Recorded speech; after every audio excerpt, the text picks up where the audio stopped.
We're recording? Isn't that the greatest? Meeting, please come to order. Barbara, please call the roll. We have Commissioners Berard, Vasquez, Levine, and Funderburk present. Thank you.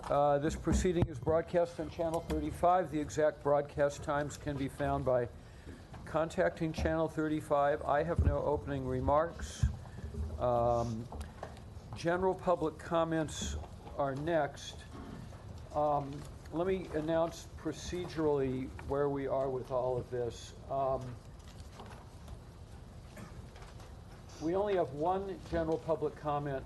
We have a number of public comments on a number of items, and we have about half a dozen people who have signed up to comment on 5 or 6 different items.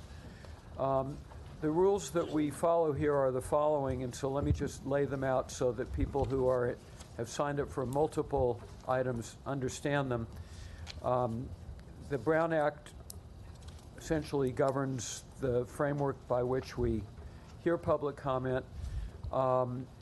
Each speaker is entitled to 2 minutes on an item, but if you are speaking on multiple items, you get cumulatively 5 minutes for all of those items. So for those of you who have signed up for multiple items, you can use your 5 minutes however you want. 5 minutes on one item. Actually, I'm sorry, 2 minutes, up to 2 minutes on any item, but the cumulative amount is 5 minutes. So once you've exhausted your 5 minutes, that's it. So give that thought in terms of the multiple items you've signed up for, if you've signed up for multiple items. If that's not clear, I'll restate it later. Probably no more clearly than I just did.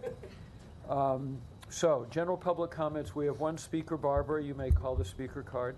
Okay, the person who wants to speak on item 2 also wants to speak on items 6, 19, 24, and 25. So okay, that so would what be the I just said 5-minute will apply total. to this speaker. You have 5 minutes in total and up to 2 minutes for general public comments. Who is that speaker, Barbara? The speaker is Dr. Tom Williams. Okay. So he's speaking on 2, 6, 19, 24, and 25.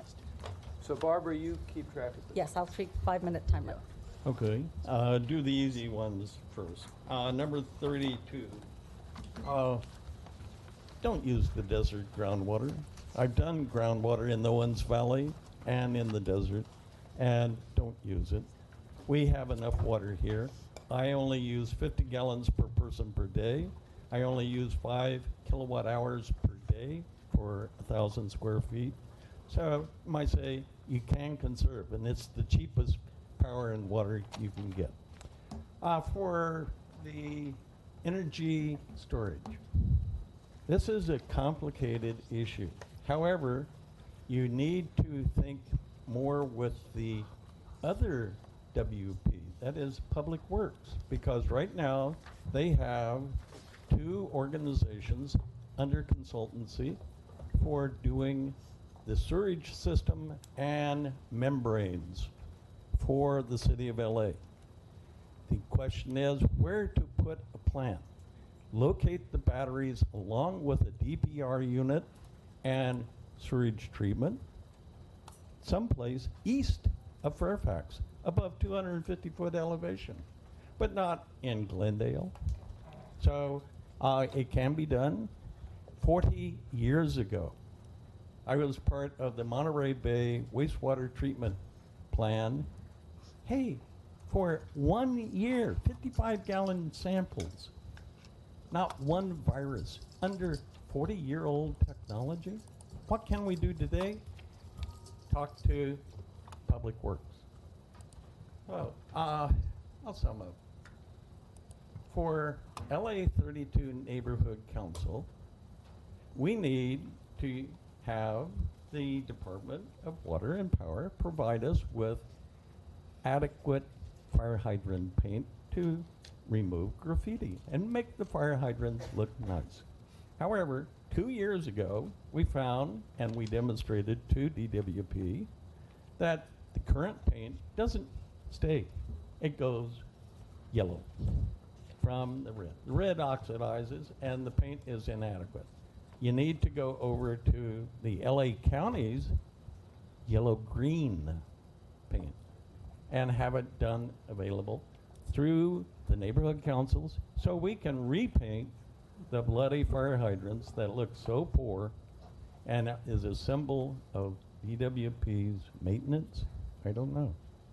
So, local, give me some paint that will work for more than 6 weeks in sunlight.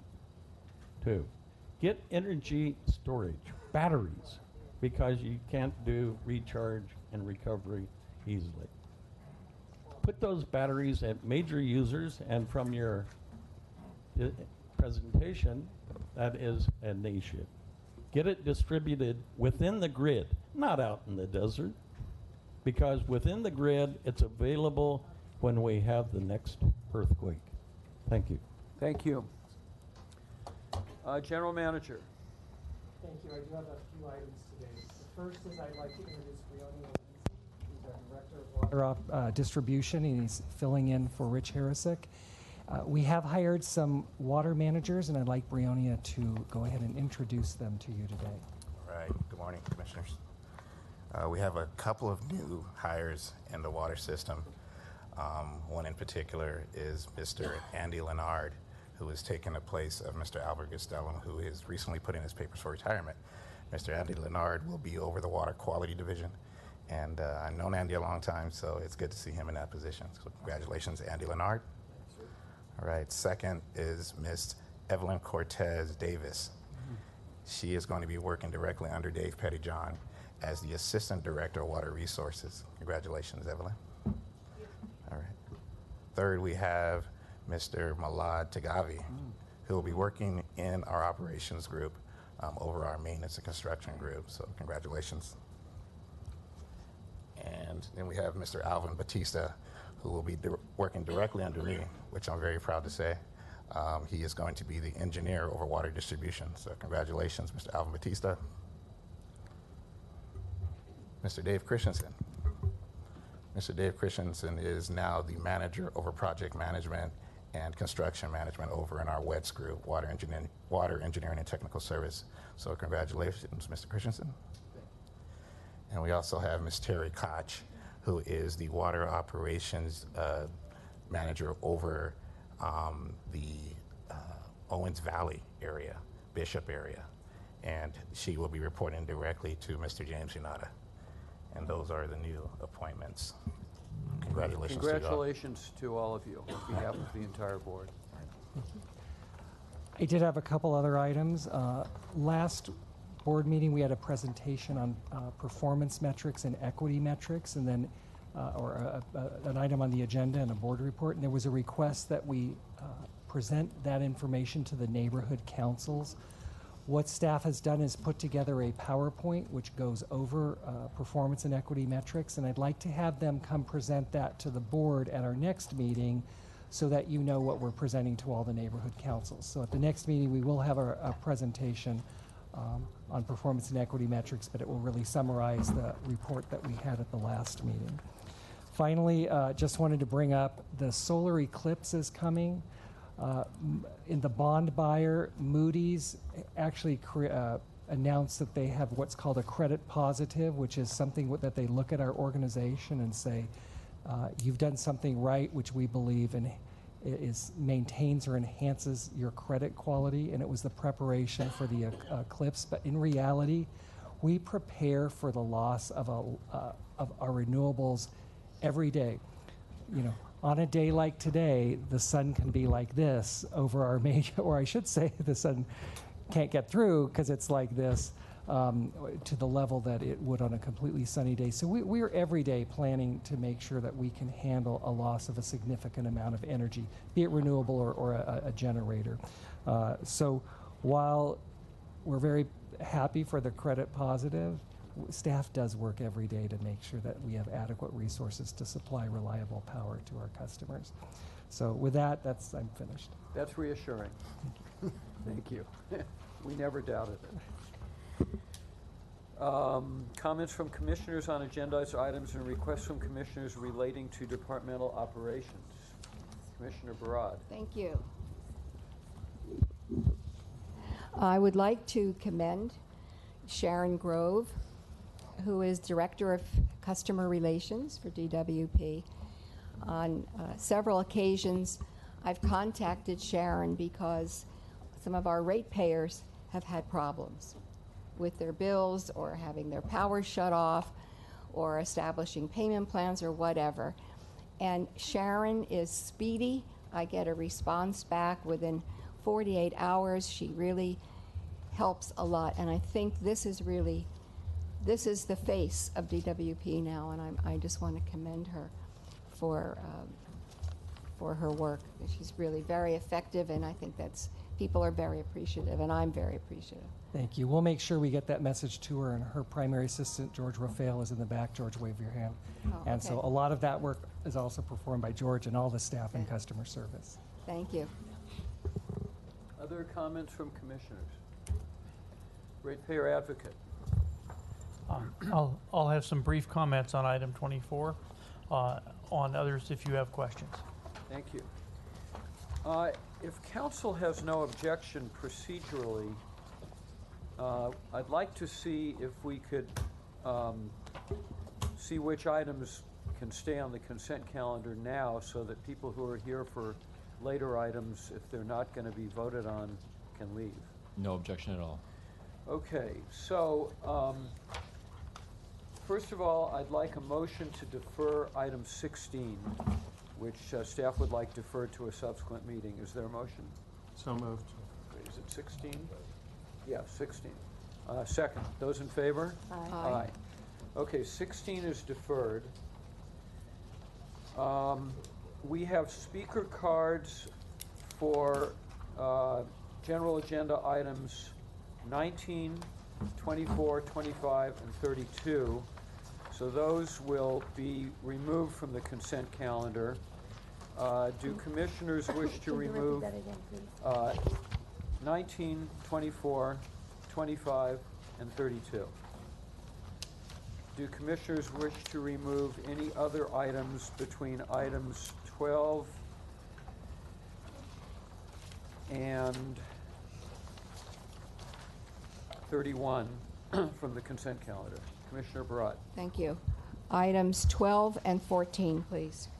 Items 12 and 14 will be removed from the consent calendar. Any others? Okay, hearing none, is there a motion to approve items 13, 15, 17, 18, 19, 20. No, 19 we pulled I'm out. sorry, not 19. Strike 19. 17, 18, 20, 21, 22, 23, 26, 27, 28, 29, 30, and 31. I move approval of those items. Is there a second? Second. Those in favor? Aye. Okay, those items are approved, and if staff is here for any of those items and you aren't interested in being fascinated by the rest of the agenda, you don't need to stick around. Also, we had 2 speaker cards for item 16, but that's deferred, so that will not be heard today. So the items that will be heard are items 12 and 14, 19, 24, 25, and 32. But first we will go to policy discussion, management report, and filed items.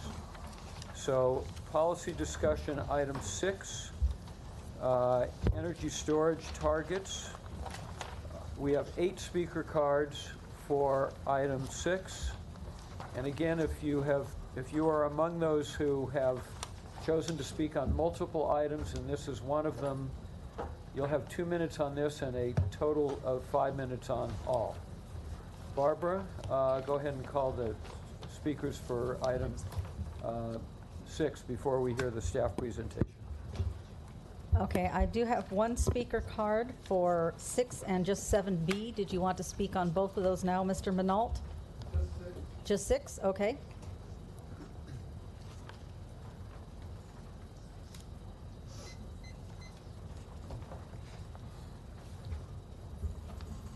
Good morning, Commissioners. Is this on?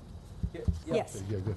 Yeah, I want to thank... Move it a little closer. Move it a little closer. I'm Yeah. too darn tall for this. Yeah, thanks. I'm Kent Minot. I volunteer with the Sierra Club. I want to thank the commissioners and the DWP for your leadership in the rapid growth of renewable energy here in LA and in the area. We're reaching the point now where we sometimes have to throw away solar energy during hours of peak production. The obvious response to this is to store it.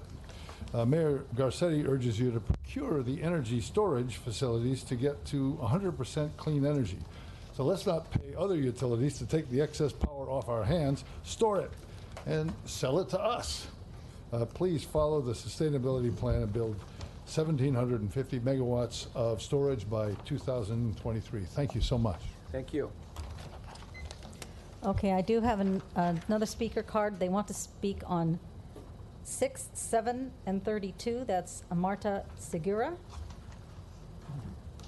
You have a cumulative total of 5 minutes for those items. Marta? Martha Segura? You have a 5-minute limit to speak on all the items that you can use 2 minutes just on this item and have 3 minutes left. So I don't know. Actually, can somebody else go before me? I just Yes. came through the door. Oh, sure. Okay. Okay, then we're on to the big group of people who put down for 6, 19, 24, 25, and 32. So you have a cumulative total of 5 minutes to speak on those items. And the first speaker is Leah Garland.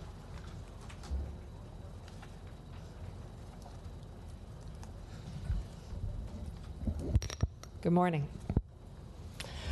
Battery storage can be deployed at Scattergood, Haynes, Harbor, and Valley generating plants, as well as at every substation to add reliability throughout the system. That way, LADWP will also get enough space to place the batteries throughout the city.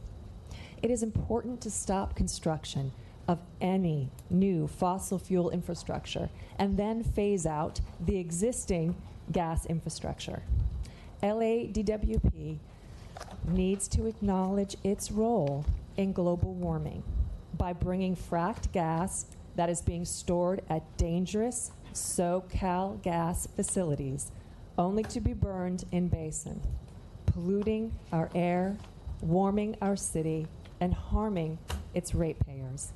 We need LADWP to follow the Sustainability City Plan and build 1,750 megawatts of clean storage by 2025. And if you don't believe me, Dr. Leah Garland, that gas infrastructure is dangerous and that natural gas is not necessary, then do believe Al Gore. He spoke on it publicly just last week and said that natural gas is not a bridge fuel because we now have the technology to make sure that that infrastructure is a dinosaur. I'd like to also speak to AB 1000. Please support AB 1000. It strengthens protections for the ecologically fragile Mojave Desert by ensuring that any water transfers from desert waterground basins do not adversely affect the region's natural or cultural resources, including vital groundwater or habitat. Thank you. Thank you. Excuse me, Dr. Garland, what was your affiliation? I'm sorry. What's my affiliation? Yeah. Well, I work with Food and Water Watch right now, but I'm speaking as an individual, as a human being. Thank you. Thank you. Okay, the next speaker on 6, 19, 24, 25, and 32 is Rochelle Zelanik. Hi. I'm a ratepayer and a homeowner. And See if we you need can to speak. Sorry. Yeah, drop Hi. the mic a little. Okay. I'm a ratepayer and a homeowner. We need to transition to 100% renewable energy as fast as we can, and we need to stop all investments in fossil fuel infrastructure. Climate change is real, and we need to stop piping and burning methane, whether it's fracked or factory farmed. A just transition to 100% clean energy will result in cleaner air for ratepayers as well as clean, good jobs. We need energy that won't hurt us or the planet. As a customer and a mother of a 15-year-old, I am asking you, my utility, to source the electricity I use in a responsible way. We need LADWP to follow the Sustainability City Plan and build 1,750 megawatts of clean storage by 2025. Thank you. Thank you. Okay, the next speaker on 6, 19, 24, and 25 and 32 is Alice McHugh. McHugh? McHugh? Okay.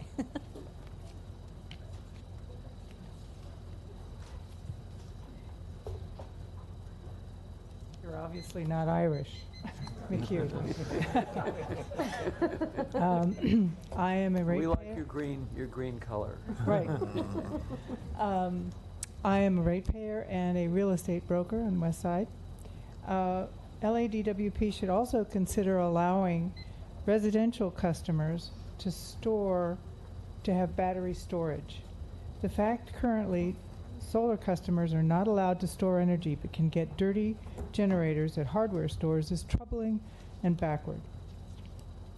Deploying battery storage at a residential level, even with small business, adds reliability and also helps in emergency situations. Allowing such solutions will also generate new jobs and a safety net when ratepayers need it most. We need LADWP to follow the sustainability plan proposed by the staff and build the 1,750 megawatt of clean storage by 2025. Thank you. Okay, the next speaker on... Can I go ahead? Yeah, okay, you are speaking on 6, 7, 32, and you said scattergood power? Just the 6 and 32. 6 and 32, okay. Right, okay. Good morning, everybody. This is Marta Segura, and I am a resident in LADWP ratepayer and also with the Center for Biological Diversity, so thank you for having us here today. I just wanted to first speak on number 6. I don't think that we need to expand any more infrastructure for non-renewable resources. As part of the cost analysis and before any money is spent on rebuilding any power infrastructure, it is important to know what steps LADWP is taking to address efficiency. Last year, the LA City Council released a report that 4% of buildings are using 50% of the electricity in the city. We need to cut out all the waste before we build more energy infrastructure just to meet demand that will go towards the waste. And also, our technology is changing so quickly, right? And we have such a opportunity to rely so much on renewable resources in the near future that it would be a waste of taxpayer dollars to spend this money on infrastructure now when we know 5 or 10 years down the line we will have much more access to renewable resources. So I hope that we follow the LA Sustainability City Plan and build 1,750 megawatts of clean energy storage by 2025, and that's the focus of LADWP. In addition to that, I wanted to speak to, hold on just a second, on the Cadiz Incorporated project, or the Mojave, what I'm calling the Mojave Pipeline, or No on Mojave Pipeline. Showing local support for AB 1000 and opposing the Cadiz project is key in solidifying the city's strength in supporting its own position on prioritizing building of local water infrastructure for local water resources that would create a reliability of local jobs rather than imported water, which Cadiz represents. The City of LA and DWP can potentially lose customers and funding for our city by creating additional water supplies not controlled by MWD or the City of LA. The water will go to small water districts who currently now are customers of the Metropolitan Water District. There is now an excessive water supply at LADWP in Southern California as a whole, and we don't need the Mojave water aquifer, especially at the expense of the biologically rich ecosystem that is the Mojave Desert Preserve, the Mojave National Monument, and the trails. All of that supports a great ecotourism for the desert area. So the local jobs there, as I mentioned before in another presentation, would be sacrificed for what? I think that there are labor organizations that will speak to this today that they want those jobs, but those are temporary jobs in contrast to the permanent jobs that are there now, not just at the monument, but also at the surrounding cities and areas and region of the Mojave and Joshua Tree that depend on that ecotourism. I have a lot more to say, but I think that it's really important for MWD to understand that we should not sacrifice what we have now for a very temporary supply of jobs and perhaps a very temporary supply of water that would kill an ecosystem that we want to leave for the future, that we want to leave for our children, that is a cultural heritage for not just Southern California, but I believe for the whole entire nation. Thank you so much. Thank you. Okay, the next speaker is Daryl Gale, speaking on 6, 19, 24, 25, and 32. Good morning, board. Am I speaking into this loudly enough? Okay. Bring it down a little bit more, you will. A little bit more for shorter people. So last week I went to the movie, and I got really mad. Before the movie started, we got this, before even the coming attraction started, there was this big ad for SoCalGas telling us in the downtown movie theater that we needed to conserve because they didn't have the gas storage that they usually had, and it might be a warm summer. And that just really, really made me mad because, first of all, we're DWP, so why am I having to listen to, see that SoCalGas is having problems? And on top of that, why weren't they as progressive as all the other utilities in California with starting to segue into solar or wind or storage? So why do we have to see, basically they were advertising their own lack of foresight and incompetence. So that was the first thing. The second thing that I find, this is a different story, that I find very funny, is I do live in a solar apartment. We have 115 panels on our roof, and I always tell people about it. And I always, sometimes, not always, but frequently I get the same response. And the response is, oh my gosh, what do you do at night? And I always wait a moment and I look at them and I go, I do the same thing you do. I turn on the light. We're connected to DWP. And they always give me a blank look, like they just don't understand the concept of solar. So I would just like to see more public education. I would like to see DWP promote more solar, especially to apartments or all new buildings. I know a bunch of other cities, specifically like in Lancaster and in San Francisco, all their new buildings need to be solar. I would like to see it promoted more, and I would like to see us follow the mayor's sustainability plan. 1,750 megawatts of clean storage by 2025. Thank you. Thank you. Okay, the next speaker on 6, 19, 24, 25, and 32 is Andrea Leon Grossman.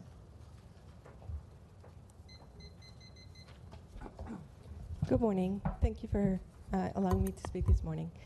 I am a ratepayer, a customer, and also represent Food and Water Watch. I live also in a home that is powered by solar, and it has been like that for 5 years. And I'm here to speak about battery storage and how that could be the solution for having more renewables on the grid.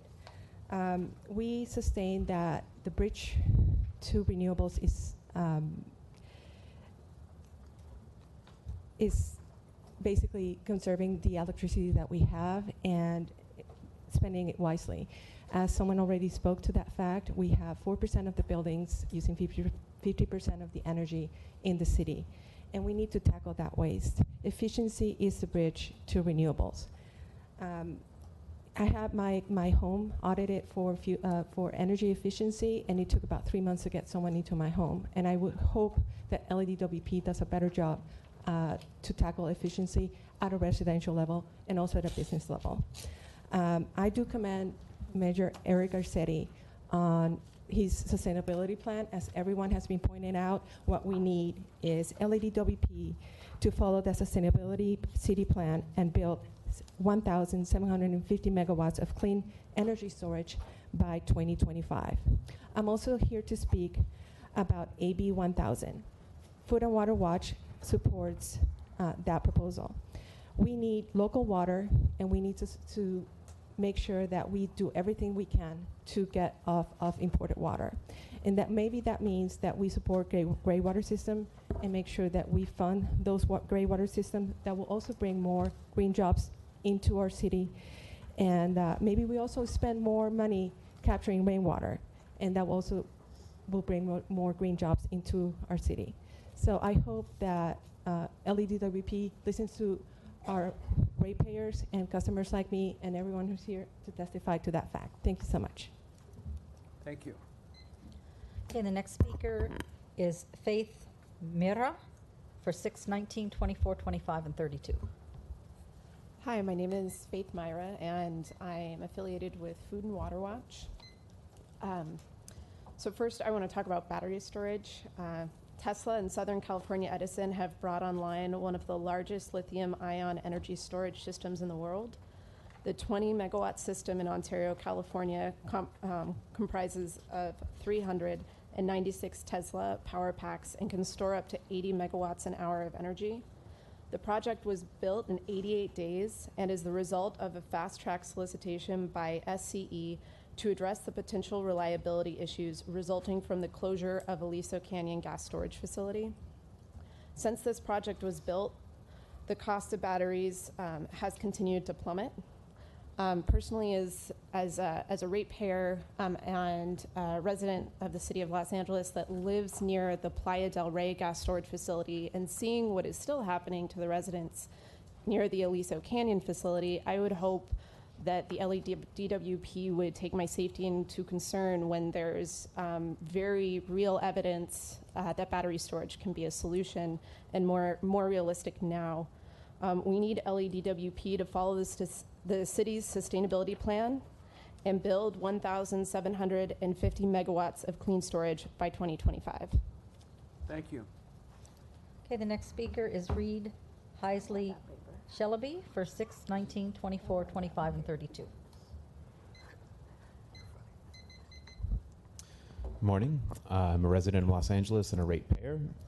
Battery storage combined with solar is already cheaper than building a peak power plant in terms of hard costs. Once human health and climate change costs are factored in, there is no reason, financial or ethical, to build a gas-powered generator. Even if fossil fuel industry promotes biofuels such as biogas, the fact is that pipelines leak, and such biofuels have their own issues ranging from animal abuse, water contamination, disposal of hazardous materials such as sulfuric acid, and building expensive infrastructure that is likely going to be passed on to taxpayers and ratepayers, and they pollute and they create fossil fuels, or they create carbon emissions. What we need to do is to stop burning methane and any other combustible fuels and adopt real, clean, renewable energy as fast as possible. We need LEDWP to follow sustainability plan and build 1,750 megawatts of clean storage by 2025. Thank you. Thank you. Okay, the next speaker is speaking only on item 6, and that's Katja English.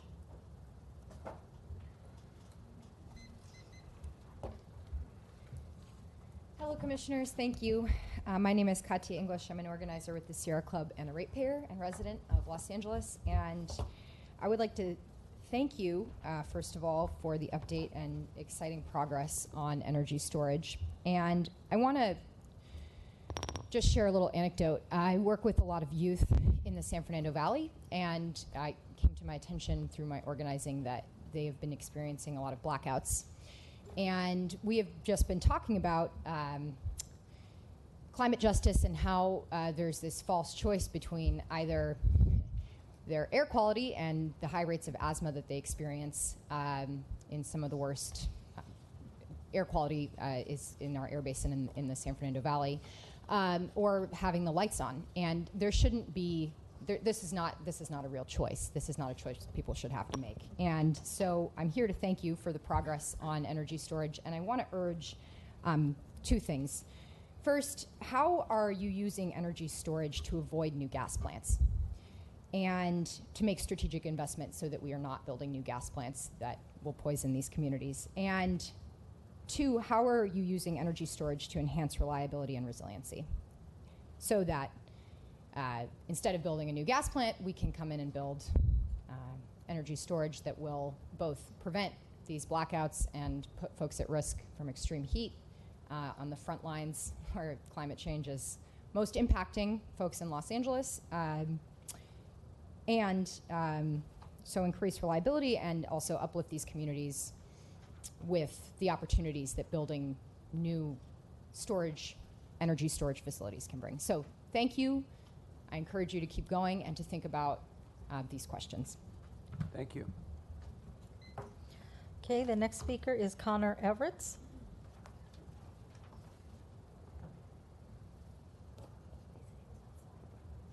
Connor Everett.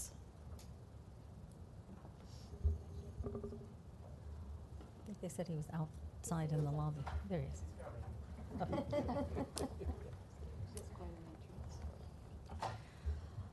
You put down you wanted to speak on 6 and 32. Is that what your card? I couldn't quite read it. Correct, yeah. Okay, I'm sorry, so- I was writing as fast as I could. Okay, you can speak on 6 and 32 right now, or you can wait and do them separately. You only have 2 items, so which would you like to do? it now, thank you very much. Just both? Yeah. Okay. So first, item 6. I know there's been a lot of discussion about the evolution and the change in the power industry on batteries and the opportunities there, but I'd like to talk about something else. The issue of once-through cooling and the impact on the marine environment has been out there for a long time. I've probably worked on it nearly 30 years. We, with negotiation with the State Water Resources Control Board, set up guidelines for the power plants to convert, to change, or to move. With this opportunity where DWP came in late and moved the deadlines back for your power plants, here's a time to jump ahead and take care of a long-standing issue. At one time, we thought that we would take recycled water from Hyperion and use it for once-through cooling like they do in Australia and in Northern California and Antioch at the power plant. But really now we see the potential for the use of that recycled water from direct potable reuse to Title 22 and uses in others as well. Even West Basin wants to expand their plant as well. So this is an excellent opportunity to do both. Thank you for that item. The other item, very quickly, Cadiz. Again, I appear in front of you. I see that we have a motion for AB 1000 Freeman. I'm so glad to see that, but I'd also like to say for the many years I've been working on that issue, that it is time to actually come out and oppose. And we're talking to City Hall as well on that issue. It's time to move the supply zombie boondoggle projects out of the way and go ahead with the plans that the mayor and DWP have to become far more energy and water self-sufficient. Thank you very much. Thank you. Okay, that's all the cards I have for. Okay. I do have some left for just 32 later on. I understand. Presentation. Gentlemen. Good morning. Louis Teen, Department of Water and Power Planning Division Director. Good morning. Eric Montag, Senior Manager for the Planning and Strategic Initiative Group. I'm here today to provide an update to the LADWP Energy Storage Program. Before I start, I'd like to first acknowledge very generally all the various groups that have contributed not only to this presentation, but to the collective efforts that resulted in the actions that I'm about to talk about. Can you speak more directly into the mic also? I'll get it down. There we go. So again, to all those groups that have contributed to the results of this presentation, I just want to acknowledge all of them. There's too many to name. So let me see if I get this down here. Okay. So to start, energy storage overview. Energy storage takes advantage of the abundance of renewable energy. Energy production, typically solar, exceeds the demand of the grid. So if you look at, let me see if I got my mouse here. So this is just illustrative of the local load and of the solar generation that can happen. And part of this generation goes to the grid, but we have an excess amount that can sometimes result in curtailment, which is, as mentioned in previous comments, not the best. So in order to maximize this overgeneration, we use energy storage, typically battery in the solar case, to use it for various applications. In this particular case, it's to shift the power, the energy, to a time that solar is no longer producing. So there's advantages there. There's a multitude of energy storage technologies. They're all listed here. I will just highlight two of them as they are pretty predominant in our system. The first is the lithium-ion batteries. You will be approving, or I hope approving, a motion for the Beacon battery storage. This falls into this area, along with some of our other programs that I'll detail out here. And our pump storage, which is our Castaic generation plant.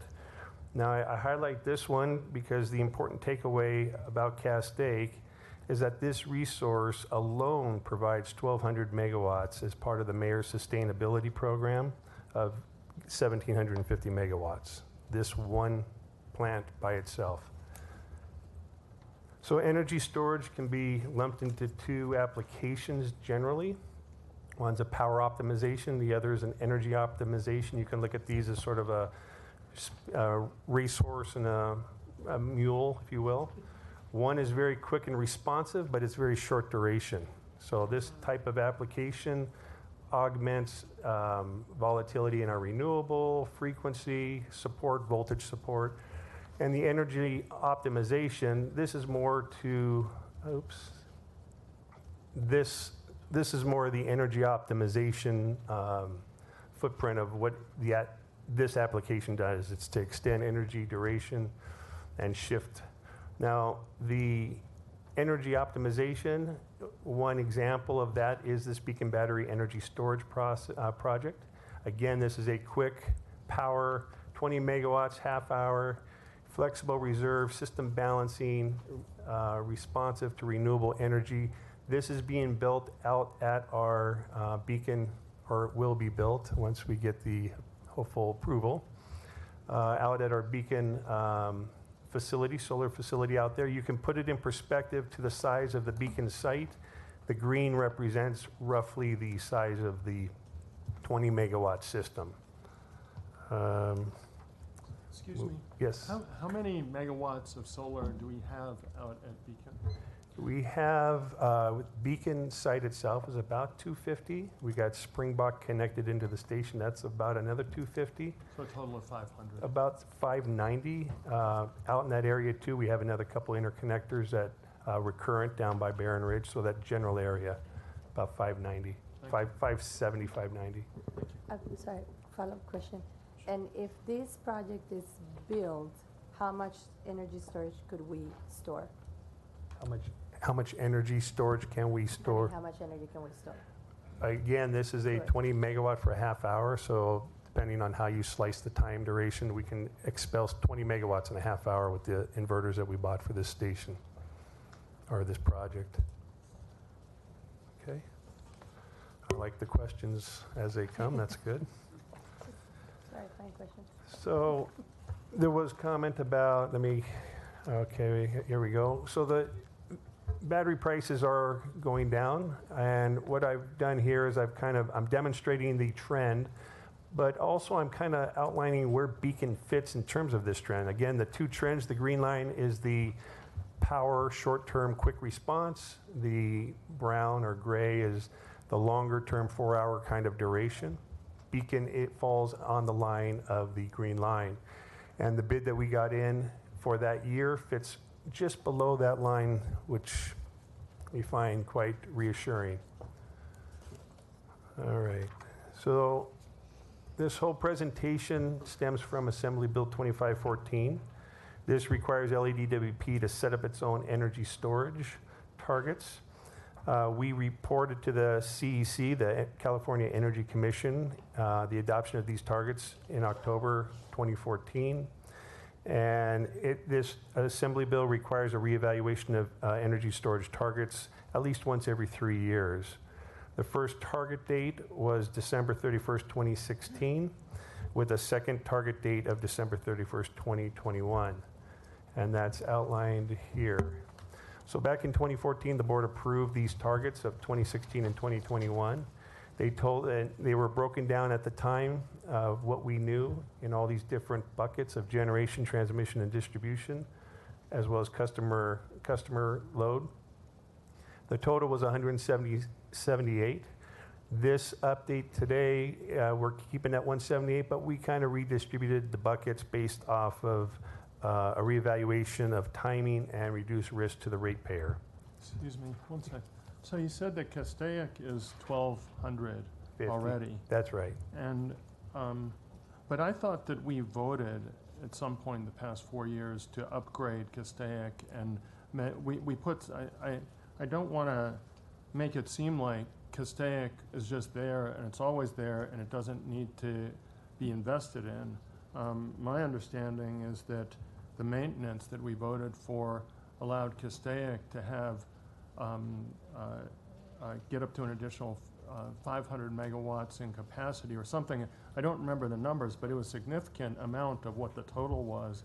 It had to come offline. We have to do the maintenance. We've spent the money on it. That's correct. So I don't want it to seem like Castaic just is there all the time and it's this pre-existing thing that is meeting basically 2/3 of the goal without any board action. We actually took action since I got on the board to upgrade Castaic or do something to it, and I want to make sure that that's explained.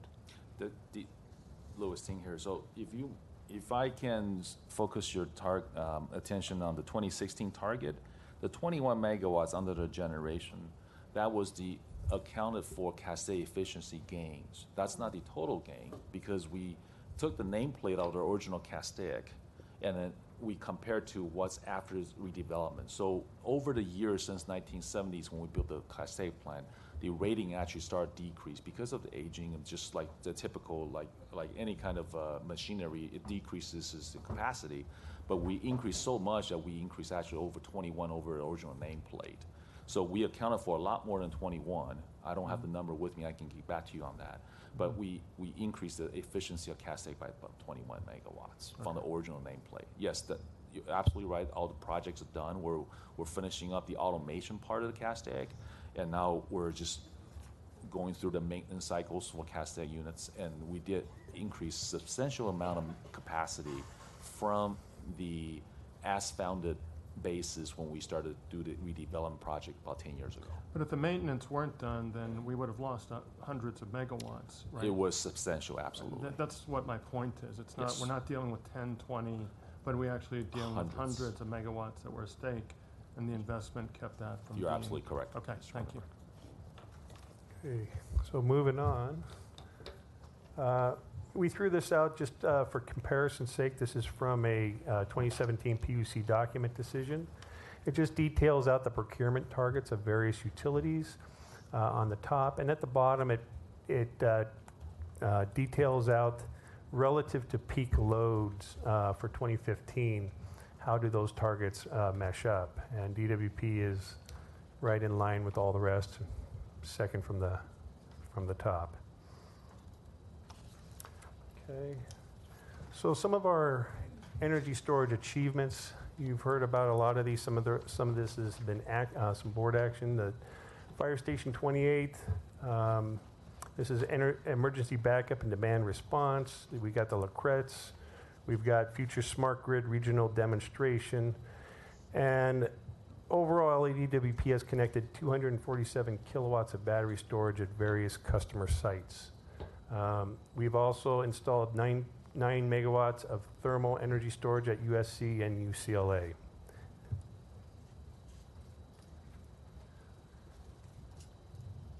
One of the things with energy storage, like all new technologies, is we've got to be very careful in how we integrate this into our system, and that includes training our workforce to maintain it for multiple reasons: safety, reliability.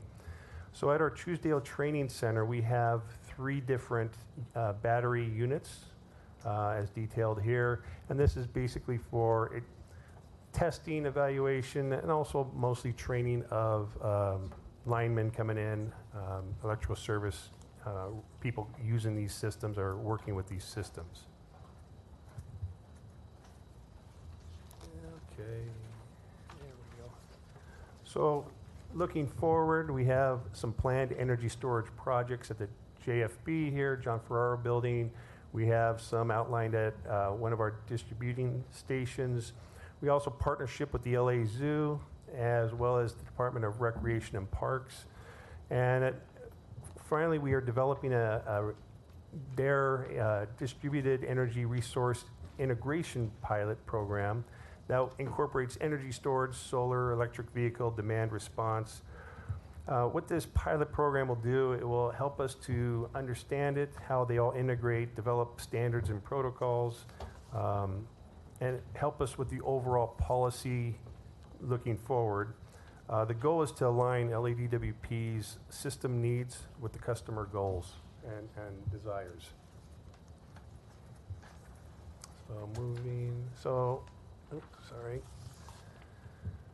So the Customer Energy Storage Initiative, this is, I don't want to say fairly new.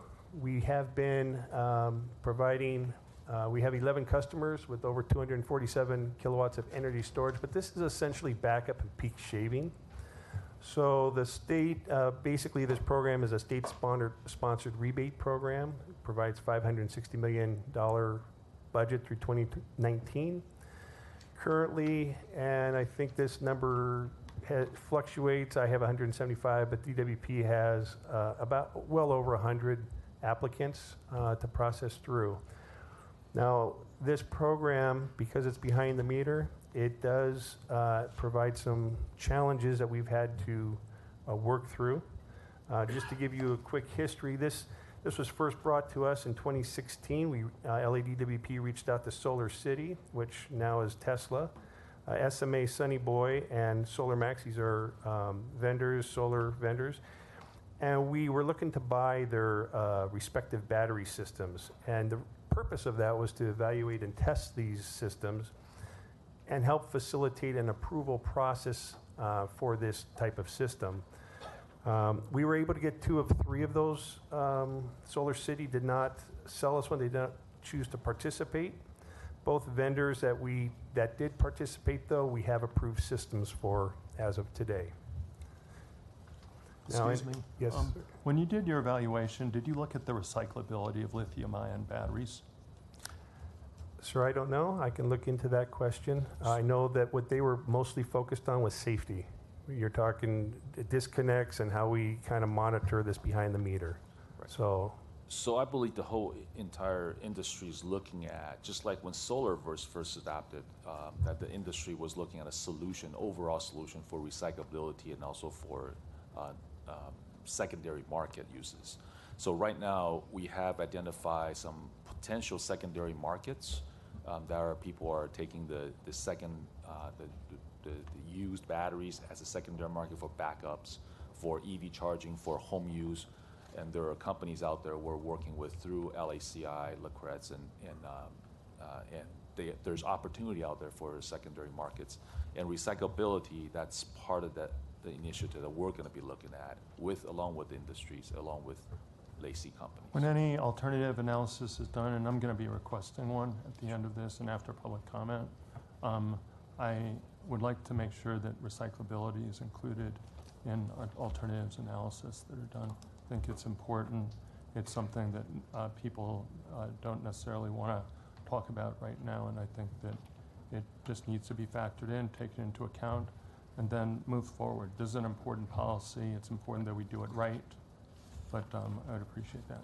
I just want to add one point on specifically on with Solar City, now it's Tesla. We were able to finally get the batteries in June of this year, and did a very quick test and review for safety and also for standards that meets our requirements. And now that safety portion of it for that particular battery has already been approved. So we're working toward the whole entire interconnection and policy and so forth for batteries for customers. Thank you. Of course, it's reduce, reuse, recycle, if I remember correctly, is the hierarchy. So absolutely. I didn't mean to exclude reduction or reusing as 2 of the. We're hoping that the industry will evolve to a point where the number of cells required will be more on par with other energy density equipment. So it'll be a lot smaller and less. Yes. Thank you. So the good thing is Louis just took a whole page of talking notes for me. We can move on to the next one. So the upcoming energy storage legislation, we recognize two bills out there. One is Senate Bill 801, which directs LADWP specifically to deploy cost-effective and feasible 100 megawatts for 4 hours. So this is the energy part, the mule part of it, by June 1st, 2018.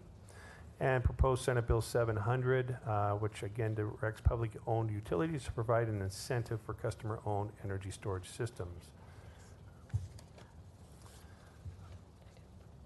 Finally, on the upcoming actions, we have a solar and storage purchase agreement solution. We're working towards that very aggressively.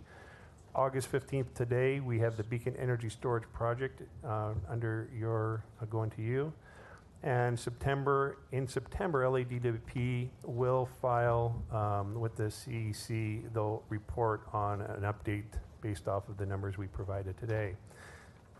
And that last bullet is no talking point there. That one got missed. Any questions? Any questions or comments? Thank you very much. Wait. Go ahead. Strike the wait. Commissioner Vasquez. Renewables expert. All right. Thank you so much for your presentation. This is really helpful. And I have been someone that has been very, feeling very strong about energy storage, especially as we continue generating more energy from renewables. I think it's important that we tackle this issue in the right way, just expressed by other commissioners today.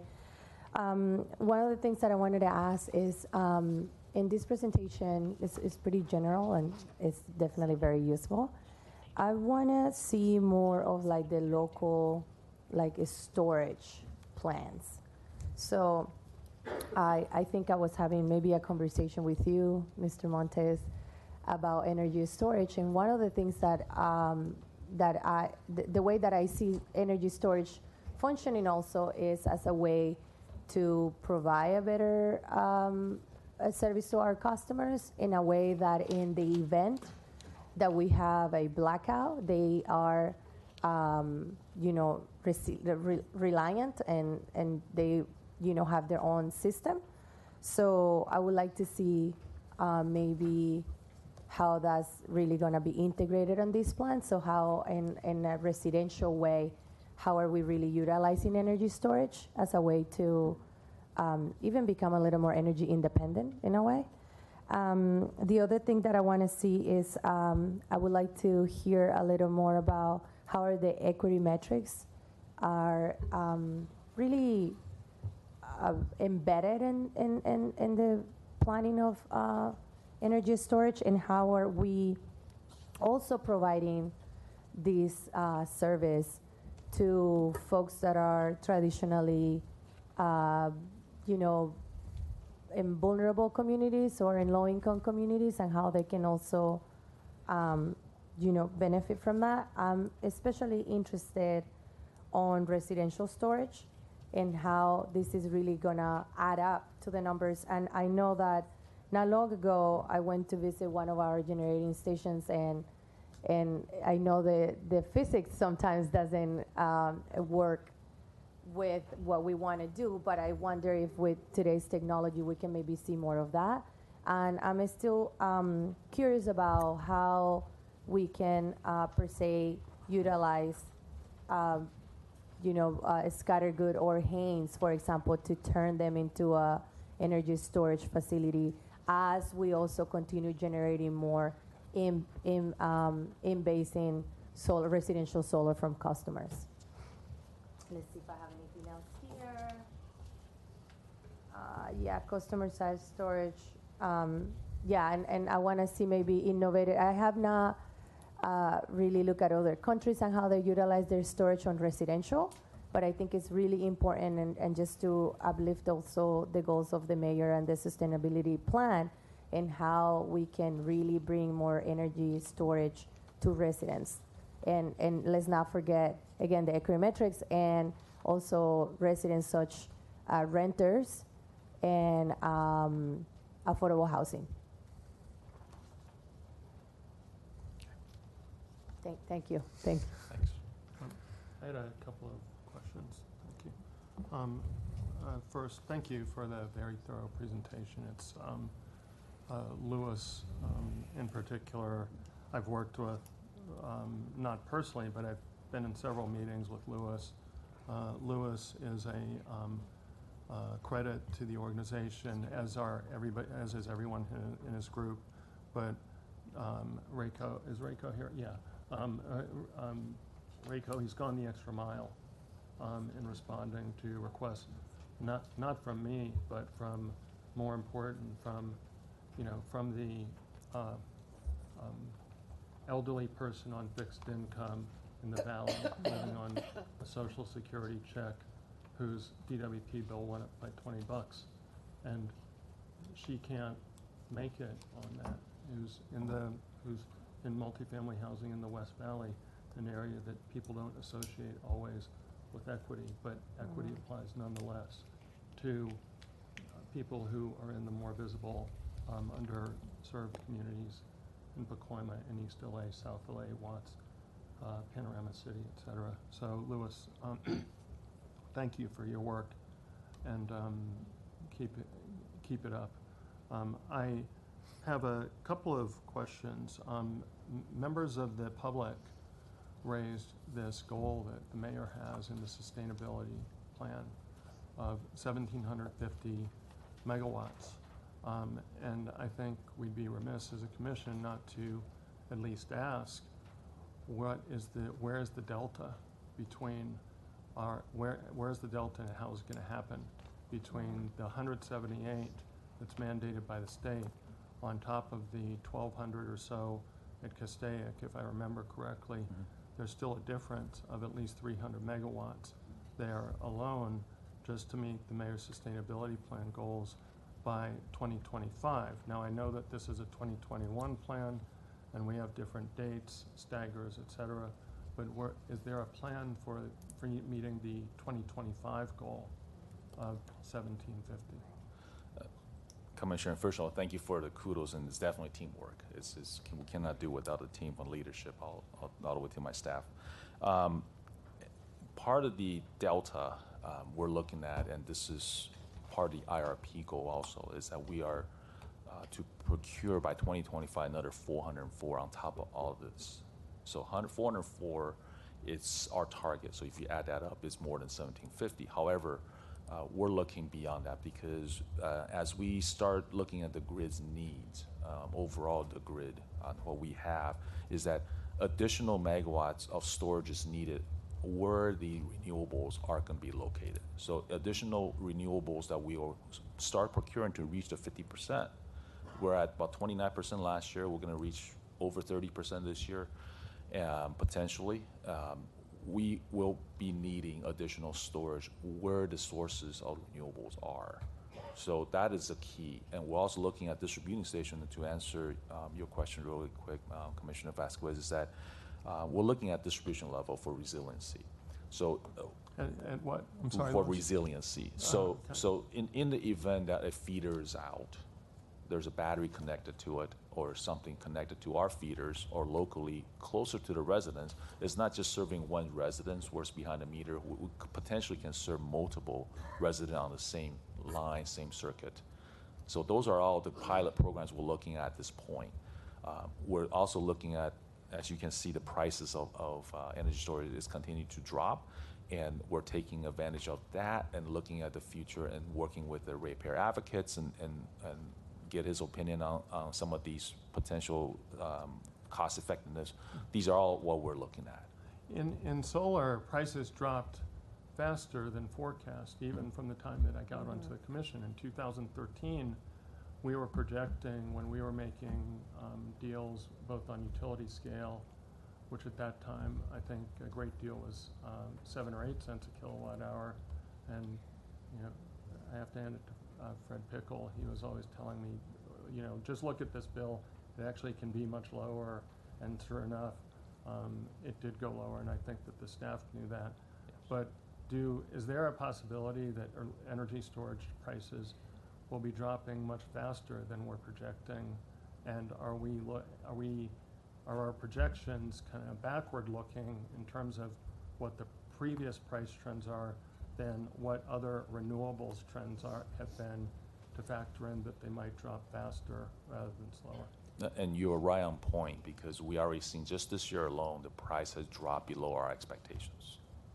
And so were those price drops factored into the graph on page 8 or 9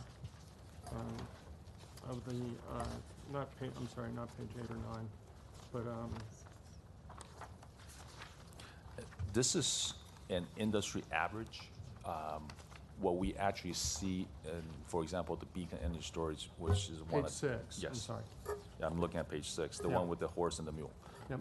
So that page 6 is an industry average pricing. So what we actually will be experiencing and see is the bids that we receive from, whether it's a PPA or whether it's from the actual bids that we receive through our own procurement process.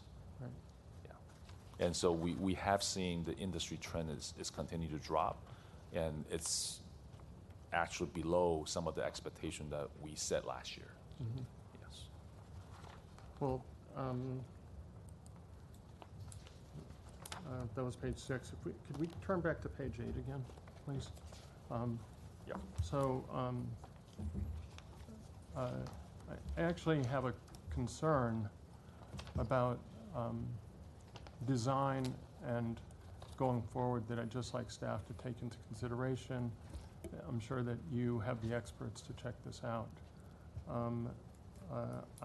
I think that a number of our gas generating stations may be able to have more batteries than we're projecting right now. And there's a separate agenda item. I won't discuss it, but there have been other gas generating stations that we have. They've had to deal with deadlines under once-through cooling, but we have agreed to kind of pause gas-fired generating and investment in that based on doing alternatives analysis that are grounded in science. And I don't know if now is the time to revisit this or not, but increasing our targets sounds like a good way to go at some point in the future, not like next year or two, but sooner than that. So that's the first thing. And I'll be interested in your comment on it. The second thing is customer batteries. And what I'm going to say may not go over very well with the equity community that I've grown so close to, but I have a concern about the design of any rebate or other structure. Your zip code should not determine what you get. There is a gross inequity in the solar rebate that was brought to our attention 2 years ago. It's what prompted the Equity Metrics Data Initiative, and I would hate to see us design any rebate or incentive program for energy storage that didn't take into account zip code and the location where people are. There's a reason that people in Watts have a life expectancy of 72, and the people in Bel Air have a life expectancy of 82. And we don't want to be a part of that. We don't want to be complicit in it, or we don't even want to be benignly approving of it. We want to have actively at least looked at a way to address it. If we can't, that's understandable, but let's look at it, analyze it, and bring it, and when things come back to the board, know that we're going to be looking at that. Because let's just say that 2% of residential customers who happen to have solar on their rooftops, who are they? They're the people in this room. They're not the people that live in the neighborhoods that are underserved. They're not the grandmother in the West Valley living on a fixed income. She doesn't have solar on her rooftop. Let's think about these things before we rush into dumping $250 million of incentives into pockets that don't need them. Or at least spread it out by establishing buckets by zip code for how any incentive for storage could work at a residential level. So I think that had we thought about that and things been designed that way for the residential solar program, the residential solar would be more spread out geographically. And there is a reason, and I want to bring this to everybody's attention, especially important in light of all the events that have gone on in this country. There's a reason that the people in View Park, okay, have a closer penetration, very affluent area in the city, have a closer penetration of solar to the people in Watts than the people in Bel Air. And unless zip codes are taken into account when we do these residential programs, then we're going to end up falling into the same trap that we wound up in, which is the affluent will get the benefit of the incentive, and who bears the burden of behind the meter generation or incentives? The rest of the ratepayers. The rest of the ratepayers' rates go up, and you get fake equity. We don't want that.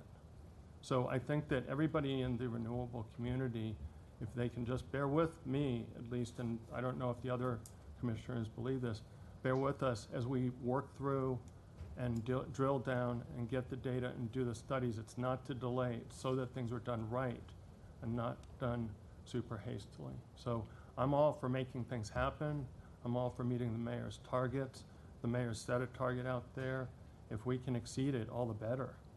So I think that we ought to have plans to exceed this and get them online so that if these batteries, whether it's lithium ion or other forms, molten carbonate or whatever exists, come online, that we can take advantage of it and strive higher to go there. So your comments on the customer incentive and the targets and whether you factored the equity issue that I've raised into the targets and design of any incentive program.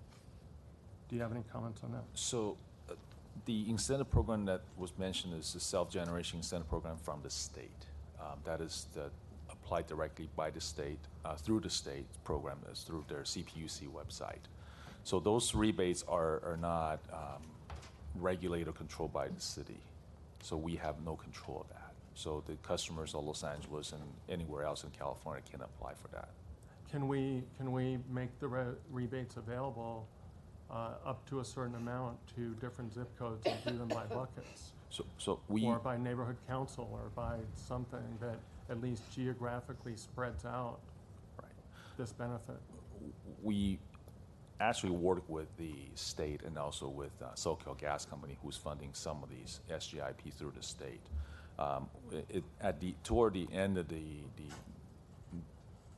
discussions with the parties, it turns out that they will reduce our rebate by about 50% through the state. And when we found that out, they go, well, then there's no incentive for us to offer that rebate to our customers. And because of the fact that they will reduce their Los Angeles ratepayers rebate by 50% if we offer another rebate on top of that. So at the time, based on that, it's not feasible for us to offer that rebate at the time. So we're definitely looking at other programs potentially. When we do, we will use the solar rooftop program as our model basis, based on zip codes, based on the county virus screens and so forth, if we ever offer a battery incentive program. Yeah, I just like it to be considered, and from the legal standpoint, if it's illegal, we can't do it, obviously. But if it's within the legal bandwidth of this board to do, I'd like to make sure that when staff comes back on any incentive, whether it's reducing, cutting red tape, or something more monetary, like providing a monetary incentive, that the zip codes do be taken into account. I think that we can use it as a customer engagement tool if they're spread out.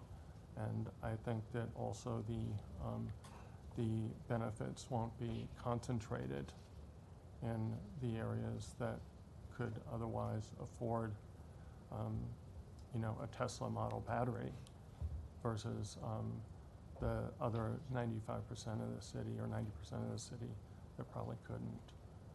Or it would just simply wouldn't be applicable to because they don't have solar rooftop already. Those are my comments, and I greatly appreciate the work again that staff has done. I look forward to working with you, our sustainability officer, with the power system on future iterations of this, and go higher. That's all I can say. We'll back you up. We have your back. Would you like to? I just got to mention a few other things. This is what happens when I go off script. So one of the things that I thought about is that we also have a community solar program, and I wonder how our planning is really encountering, just really maybe merging or building those two together, so that the community solar program is really tackling a community that wouldn't otherwise have the opportunity to have solar. So I would like to recommend that we also look at how we can combine those two programs together in a way to benefit specifically those communities that Commissioner Vandenberg shined the light to. The other thing that I've been thinking about is that we can also have a storage at substations, and I wonder if this is also encountered in the plan, and I would like to hear more about it. And I was really excited about this distributed energy resource integration pilot program, because this is for me, this is the dream, to have a solar system, have energy storage, an electrical vehicle, and in a way that can really benefit folks that otherwise wouldn't be able to take advantage of these programs. But we can't forget that a lot of our ratepayers are also renters. So I'm looking at you too to really think about how are we going to integrate storage, and hopefully very soon solar, to those people that don't live in homes, that rent, like myself, or like a lot of people, in the audience here. So I would like to also see in the plan, how are we going to provide energy storage for renters, which I believe, I don't have the actual estimate, but I'm pretty sure it's a pretty large percentage of Angelinos. Let's see what else. And is this, my last question is the distributed energy resource integration pilot. Is it, do we have an analysis of where we want this specific pilot to be integrated on? We have a preliminary study that was done, and what we're looking at is feasibility of those locations.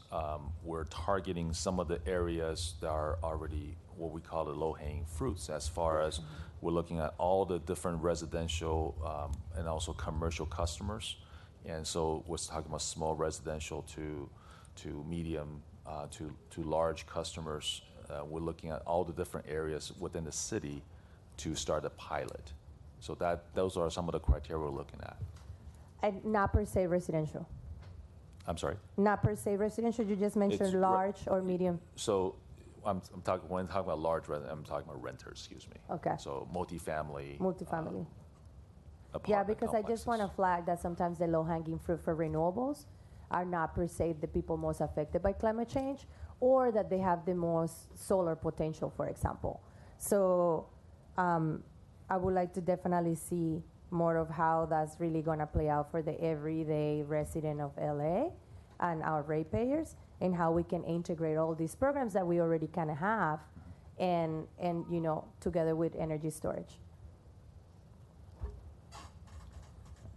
Any other commissioner comments or questions?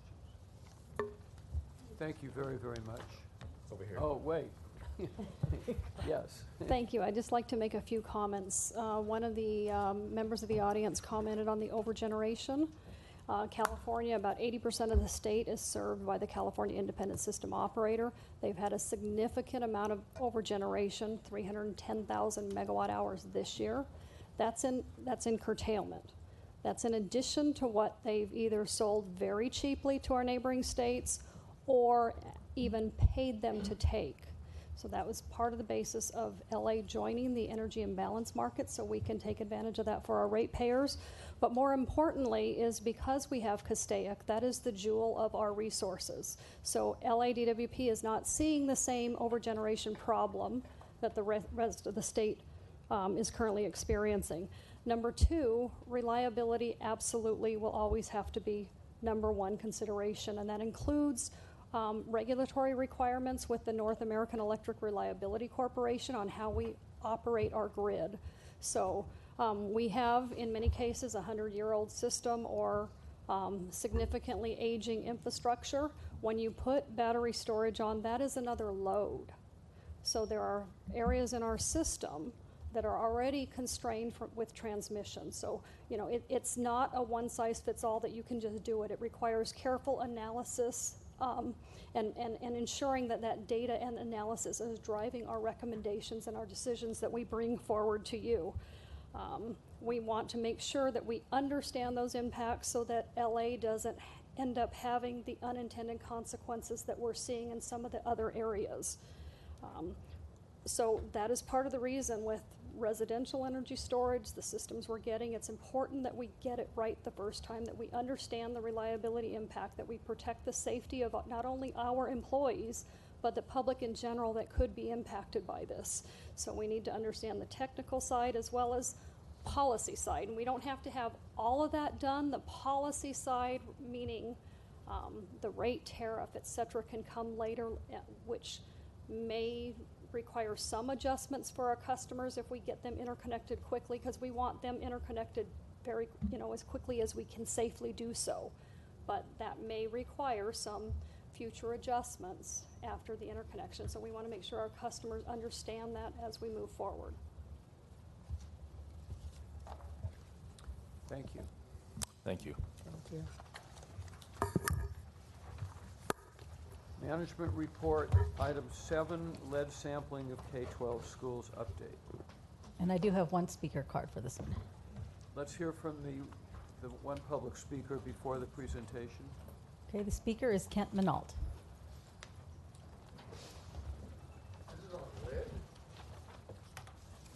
There's only one item under 7? You said 7? Okay, well, that's item 32. Oh, that's 32. So, yeah. Okay, all right, sure. Gentlemen. Good morning, Commissioners. Good morning. Albert Castellum, Director of Water Quality Division, and with me I have my Assistant Director of Water Quality, Jonathan Leung. Good morning. This is an update to a presentation that we made about 6 months ago after a requirement from the State Water Resources Control Board. So with ongoing public health concerns, particularly with children, the State Water Resources Control Board, in collaboration with the California Department of Education, took initiative to require water purveyors to test for lead in K-12 schools at their request. Therefore, we had a water supply amendment featuring that new regulation, and it came down to schools having the responsibility to make the request, and they have till November 2019. Our responsibilities, and that's both logistical and cost, are to collect samples and test for lead, report the results to the schools and to the test and to the state, and provide an ongoing advisory role on the results and corrective actions. And one of the first things we had to do was try to figure out what our universe was of potential, and so we had to compile and submit a list of schools served by LADWP. And so that compilation came up to about 1,200 schools that we serve. And as the process goes, the school would have to initiate a request in writing, and it's a form provided by the state. And then DWP must then sample. We would be on the clock and then sample and test for lead within 90 days at up to 5 different fountains or faucets within the school. Schools also must be notified within 2 days if the results are above the action level for lead, and that's 15 parts per billion. And then ultimately make the results or the fact that we tested a school public within 60 days. And then continuing back up on the cycle, we would have to continue with sampling if a school was over the action level. And again, that would be in our advisory role. So what have we got? So results so far. So since it's January through July, but it's really March through July, we received written requests from 23 schools, and those are charter schools, LAUSD sanctioned charter schools. 5 of those, however, were outside the city limits, or they were not our customers. So those went off basically disqualified, and we gave them and consulted with them to seek a request from their respective water purveyors for those particular 5 schools. So we had 18 schools that we tested, 53 samples were collected. 48 out of those 53 samples were non-detect for lead. Out of the 5 detects that we did get, the high was 3.5 parts per billion, or milligrams per micrograms per milliliter, and the low was non-detect. The results, all of the results were well below the action level. The mean or average was 0.22 parts per billion, and that's about 1.5% of the action level. On the logistical side, we did meet all of our target dates with the inventory and collection and the staff logistics. To put that in perspective, statewide, now the school has 1,204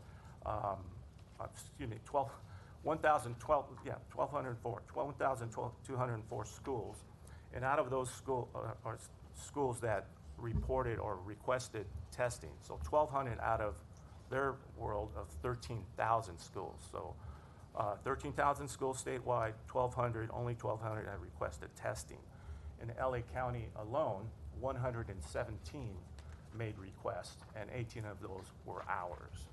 And if you want to know the high county, the county that requested the most was San Diego County at about 460 requests. So lessons learned thus far, purely logistical in nature, coordination, communication with the schools, with ourselves, within our staff and our laboratories, et cetera, a greater utilization on their floor plans, the test kits that we use, looking for error reduction, how we label, et cetera, and the chain of custody. Having clear sets of instructions at all the levels, that's on both sides. And then the particular thing about this is that we have to test first thing in the morning before school starts. In other words, getting first draw so that if there is any lead, it has soaked into the water. So that would be, because of the early start, it'd be great to have and recruit and train employees and school staff to collect samples. Again, due to the early start, that could be overwhelming. As an example, when LAUSD did their testing within all of their schools, they had a team of over 100 doing that, and that was within their own.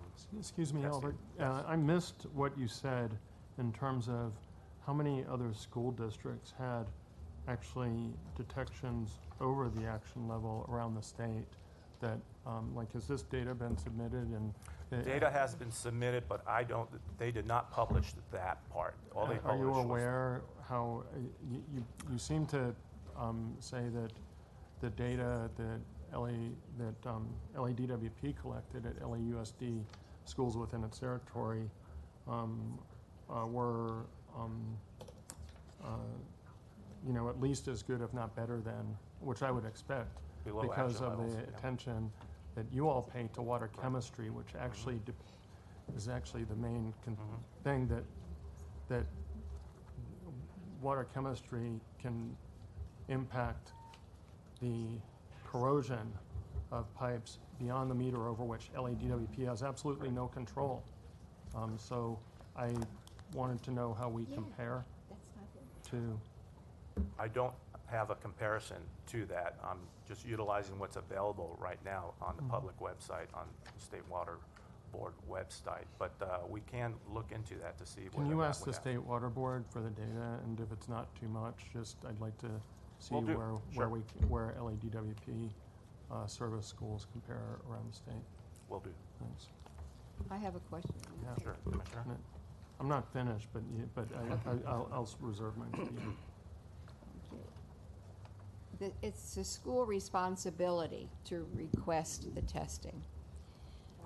Is that a state requirement? Whose requirement is that says that the school's responsible? It is a state requirement, codified state requirement. So the state, and because it was a collaboration with the Department of Education, they sent out a missive or a memo and also public notifications. The state also sent out, or excuse me, LAUSD, Superintendent of Schools, sent out a memo to every principal of this. But the fact that, yes, we have this available, but all testing, or if you desire a request, then it all go through a single point of contact, meaning their Office of Environmental Health and Safety. I understand that procedure, but I have trouble with it. I don't think it's fair, because it doesn't say that every school should be tested. So that it could be that the results are that in some schools, the water is not being tested in water fountains or in the faucets. And it's the children who suffer because the school hasn't made the request. Well, that is part of the regulation and codified, so. Well, that is the we are following regulation, and regulations. I think it's probably for the convenience of the bureaucrats. If I could, when this came out, originally we thought that it was going to actually mandate school testing, which we've offered to test for the schools. Previously, the schools did their own testing. They made it so that water agencies would be there to assist schools, but are not forcing schools to do any testing. So there is a kind of a gap in the process, because if someone doesn't want to know or doesn't want to ask, then we don't have any authority to force our services on them. We're certainly encouraging all the schools in our service area to take advantage of this. But as Albert said, not only is it a small portion of our schools, but statewide it's a small portion of schools overall. Well, if just in LADW, just in the Los Angeles Unified School Districts, 1,200 schools, and what, for the month of was it the month of January? January through the first 6 months of the program. The first 6 months? Oh, January, 23 schools. So let's take out the LA Unified set of schools, about 800. They tested all of their schools back in 1988. 88. Back in That's a long time ago. That's correct. And correct me if I got if there's Well, any new their first data round of on that. sampling was First about round. 2 decades ago, but they've done ongoing sampling. So I think their most recent comprehensive round was in 2009 timeframe. So the All schools? All 600 of the LAUSD schools within, actually they have 835 on campuses, Yes. but 600 within our service territory, and they have sampled every fixture, 45,000 fixtures and faucets in their schools. Okay, that's what I wanted to ask you. That's water fountains Water fountains. and faucets in the bathrooms? Right, that would be faucets that might be part of a kitchen or someplace that there might be In food the prep. kitchen, I would hope, yes. In the cafeteria? Right. So they've actually barcoded and inventoried all those fixtures and sampled those. So- I recall you actually requested, was that information available on their public website? It was at a previous time. It is no longer there. But we are in the process of obtaining that data because I understand the commissioners had some inquiries or curiosity on what that data looks like. Of the 45,000 fountains fixtures that they have throughout all their campuses, there's about 7 to 10% of them that would be over an action level. So what they've had to do is either retire them, replace them, or if the school, there's multiple fixtures on a campus, they'll do flushing. Well, I'm a little confused here that you've got 45,000 either faucets or, what did you say? Fixtures. Fixtures. So if we have that many fixtures and only 23 schools requested testing, explain to me, why would those schools request testing and why didn't the others? So a couple things happen here. Those were Alliance charter schools, so they're not supported by LAUSD's Environmental Health and Safety Office. So they did not participate in the previous rounds of sampling, so they did not have data. So those 23 schools obviously were at the forefront and did ask for sampling. They're not charters. Right, they're charters, They're but they're charters. Alliance charters, so their governance, they're kind of funded and Because some supported of the by. charters are still governed by the Los Angeles Unified School District. Those are the ones. So the second thing is, when this regulation did come out, there was a notification from the LAUSD superintendent that all the requests should be coordinated through their Office of Environmental Health and Safety, because for the past 2 decades, they have been coordinating their sampling programs. So that might be another reason why they're handling the issue internally. If they have data, they refer them to the internal data that they've already compiled. They haven't really felt a need to, as of yet, to ask for bulk sampling.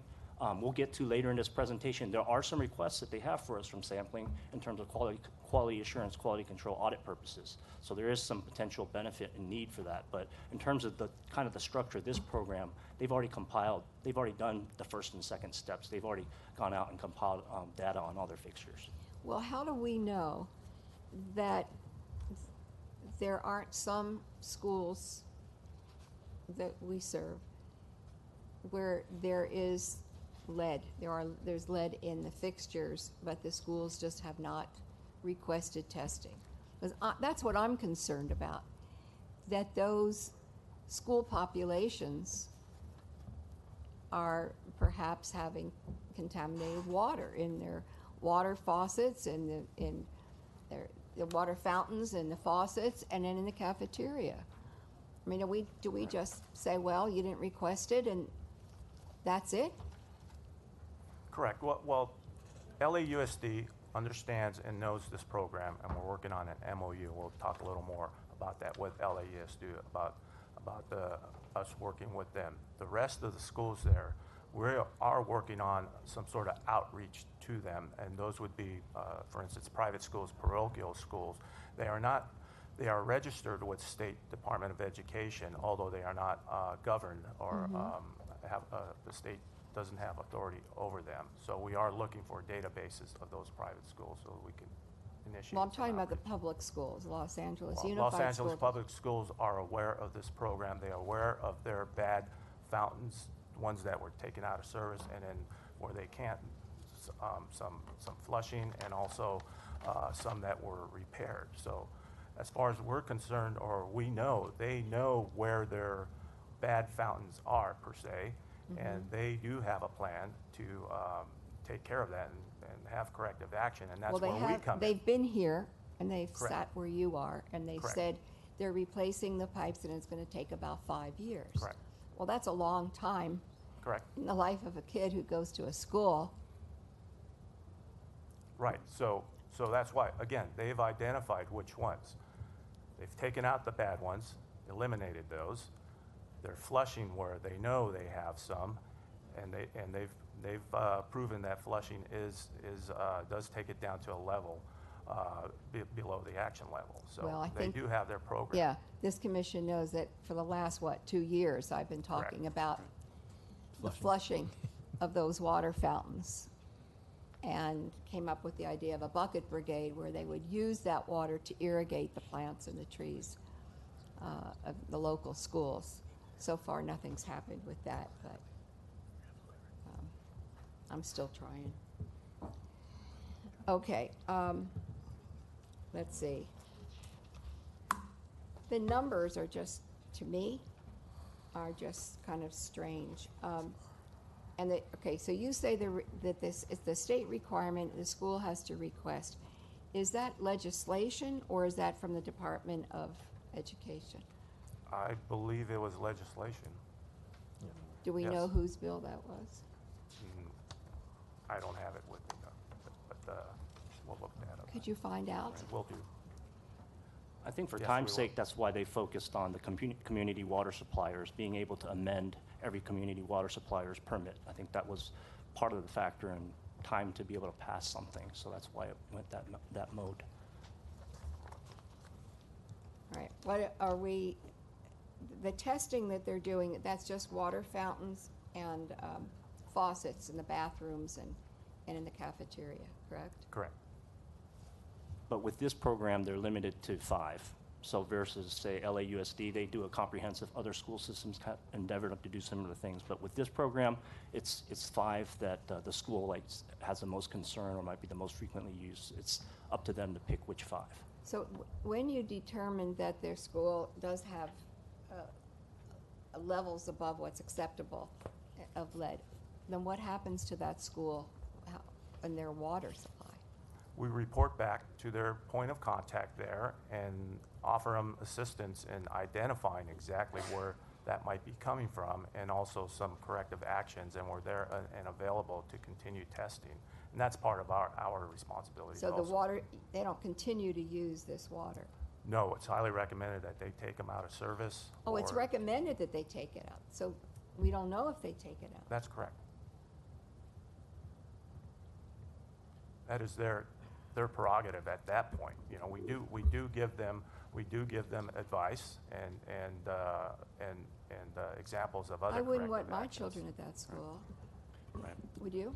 No, of course not. So if there are high detects, the structure of the program, we will do follow-up testing, because sometimes the initial result, there's some statistical variation. So the outline of the program, they can ask for up to 3 or 2 repeats. And then after they've taken a corrective measure, we can go back and do some type of a quality control check to confirm that whatever remediation they took was effective. So Is your department, are you working with the school board on this? We're working with the Office of Environmental Health and Safety of LAUSD. That's not the school board. That is not the school board. It's Might I suggest that you have a meeting with some of the school board members, and because the one school board member that I discussed this with some time ago was not aware at all of the flushing and the problems. And they're elected to take, they're elected to that job, and I think that they need to be aware of what this situation is. We can certainly make sure we reach out to the school board members, on the issue of what happens when we find a bad result. So as much as it would be nice if we're in a position to actually police this, what this is through the state is making sure that water providers are required to support the schools in their need to find out testing. In our case, because LA Unified has done so much testing in the past, they're probably ahead of most districts where maybe they didn't have the funds to do the testing or didn't make the effort. And so the whole effort was to put the water providers on the hook to provide a service that wasn't guaranteed before. We've had a long-standing relationship with the school district here. In terms of actions, the school district has taken a lot. It's not only the flushing, but also the replacement of old facilities and isolating facilities that can't be dealt with quickly enough. So I think in that sense, I can't speak for the whole state, but LA Unified has had a pretty progressive stance on how to deal with this. Some of the rules that are in the legislation about how many things we have to test and how much to retest is because if we had 45,000 fixtures suddenly asked us to test within 90 days, we wouldn't be able to do it physically. And so the state put on limitations as to how much they could request of their water agency. In our case, we always try to outreach to the schools as well as our other customers, and certainly always plan to go above and beyond what the state would require, because we appreciate the relationship that we've had for a long time and want to support the local community. And so whereas the state has set a standard that's kind of a minimum requirement of the water agencies to support schools, our relationship with the schools is much deeper than that and much more long-standing than that, and we'll continue to support them in any way we can. But we'll also do more outreach to the school board members themselves so they understand what programs have been going on and what resources are available to them. Okay, I would appreciate that. Thank you. You're welcome. Other questions or comments? I'll let you more finish. slides. I have a couple more questions. Okay, so the support that's available from us, of course, is the testing for dissolved and dissolved lead. We also, along with that, test for some additional metals, copper, zinc, iron, and trying to gain efficiencies on our field tests and filtration devices as part of our consultation services back to them. We do have a handheld X-ray diffraction instrument, high technology here, to determine presence of lead in plumbing. So, explain more later. Looks like a Star Trek gun or a radar gun, yes, on there. And we do have an abatement program that we're exploring as part of our water system strategic plan, and that's primarily in terms of by way of vehicle of an MOU. And we'll start with LAUSD, and I'll let Jonathan explain that. So just clarifying, the Director of Environmental Health and Safety, he wanted to be here today, but there was a thing, first day of school, so they're out there kind of making sure that all the schools are off to a good start. What is his name? Robert Lawton. I didn't hear what you said. Robert Lawton, Laughton. So he apologizes. He was not able to make it this morning, but he will when we bring up the MOU, or if you ever want to speak to him one-on-one, he says he would absolutely do that with any of the commissioners who are interested. So, so we already kind of started on a little bit of this. LAUSD has had a sampling program for over 2 decades. Roughly 7 to 10% of their fixtures are over an action level of 15. So as we've mentioned before, they've either retired them, removed them from service, replaced them, or they're using flushing as an interim step until they can get all their improvements done.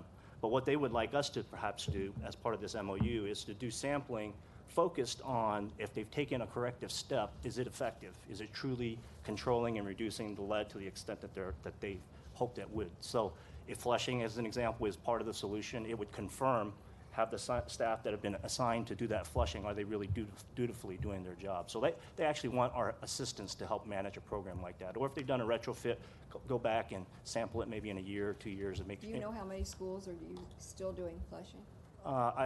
From what I've heard, their schedule, after they get through the end of this year, there will still probably be 300 or more schools that have need flushing. And that's because they've got multiple fixtures at those schools that are over the action level. And so that's where resourcing and funding becomes a little bit more of a constraint. So that's actually part of the purpose of this MOU, is to talk about other lower cost options that might help them come into compliance. So, there's strategies of direct replacement, but maybe there's filtered devices, other things like that. So we're trying to provide the technical financial consultation for them to, instead of it being a $400, $500 million problem, potentially they can solve 80% of it through $20, $30 million of capital investment. So that's part of this MOU. That's kind of like the last, the middle 2 bullets there, is that they have their expertise in facility remediation. We have our expertise in being able to diagnose sources and research whether or not products do what they say.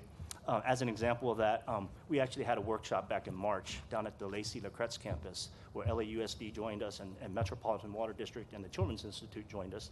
And we actually had an innovation technology workshop where we had a competition for 12 startup firms that are working on lead reducing and controlling type fountains and fixtures. So that's an example of how we're trying to work together with not only them, but vendors to hopefully develop some low-cost products to ultimately help them address this issue.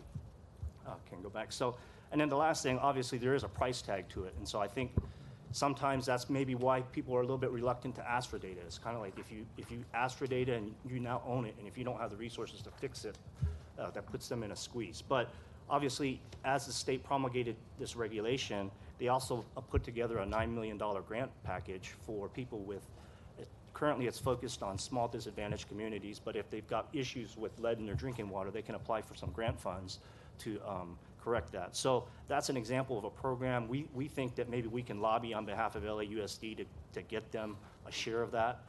If that doesn't work, there's probably other state programs, maybe even crowdfunding. Those might be options. I know a lot of people really want to help the schools at the end of the day, and it's really just connecting the dots and getting the resources behind it. So as mentioned, we will try to have our MOU to the board in late September. We just want to make sure it doesn't conflict, again, because we want Dr. Robert Lawton here or any other relevant staff. We don't want it too close up to the front of the school year. They're dealing with their own issues. Well, one of the things that I've been asking again and again is, when you flush the fountains and the faucets, where does that water go? What do you do with the water? I think in most places they're just going down the drain. It goes down the drain.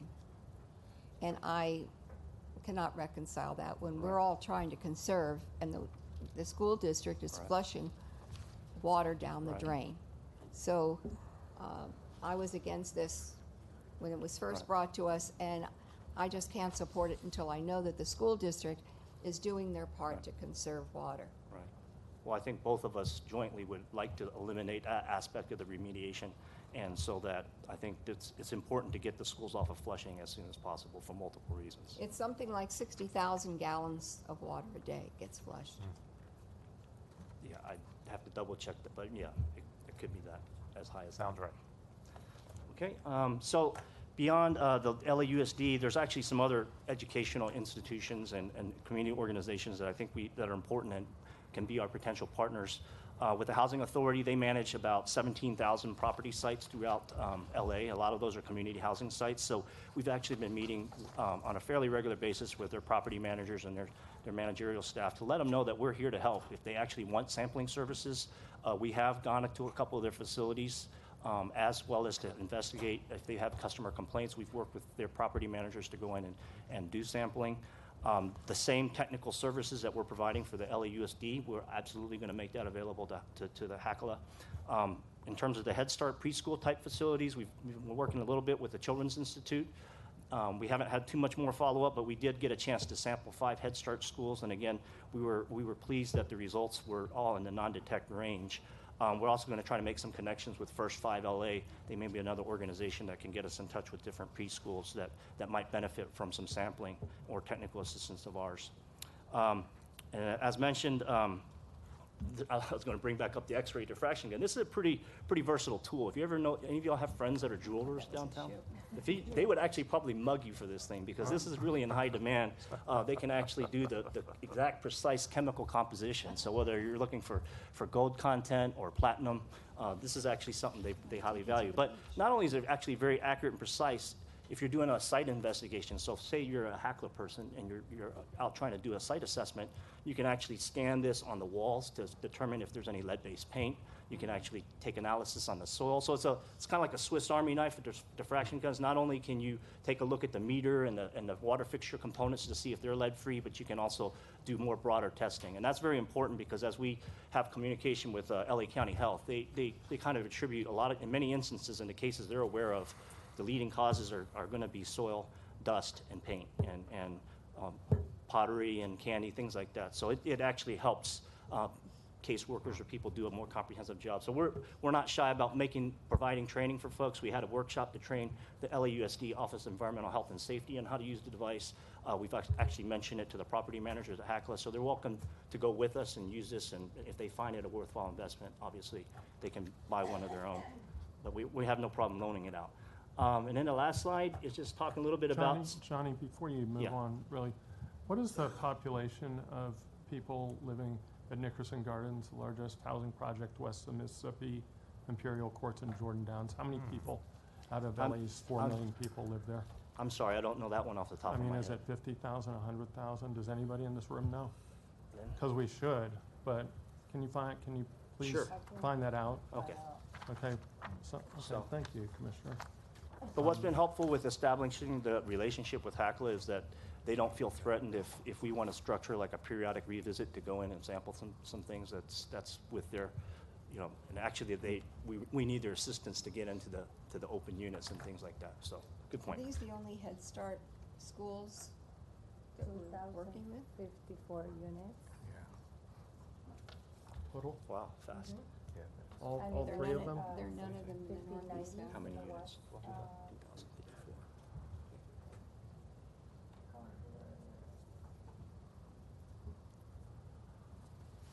2004, it was 75% African American. Yeah, I didn't. I just wanted to know how many people are living in them. I have a pretty good idea of what they look like. It's 2,054 units. Okay. And I'm still looking for the actual. It doesn't have a number of residents, which is what you're looking for.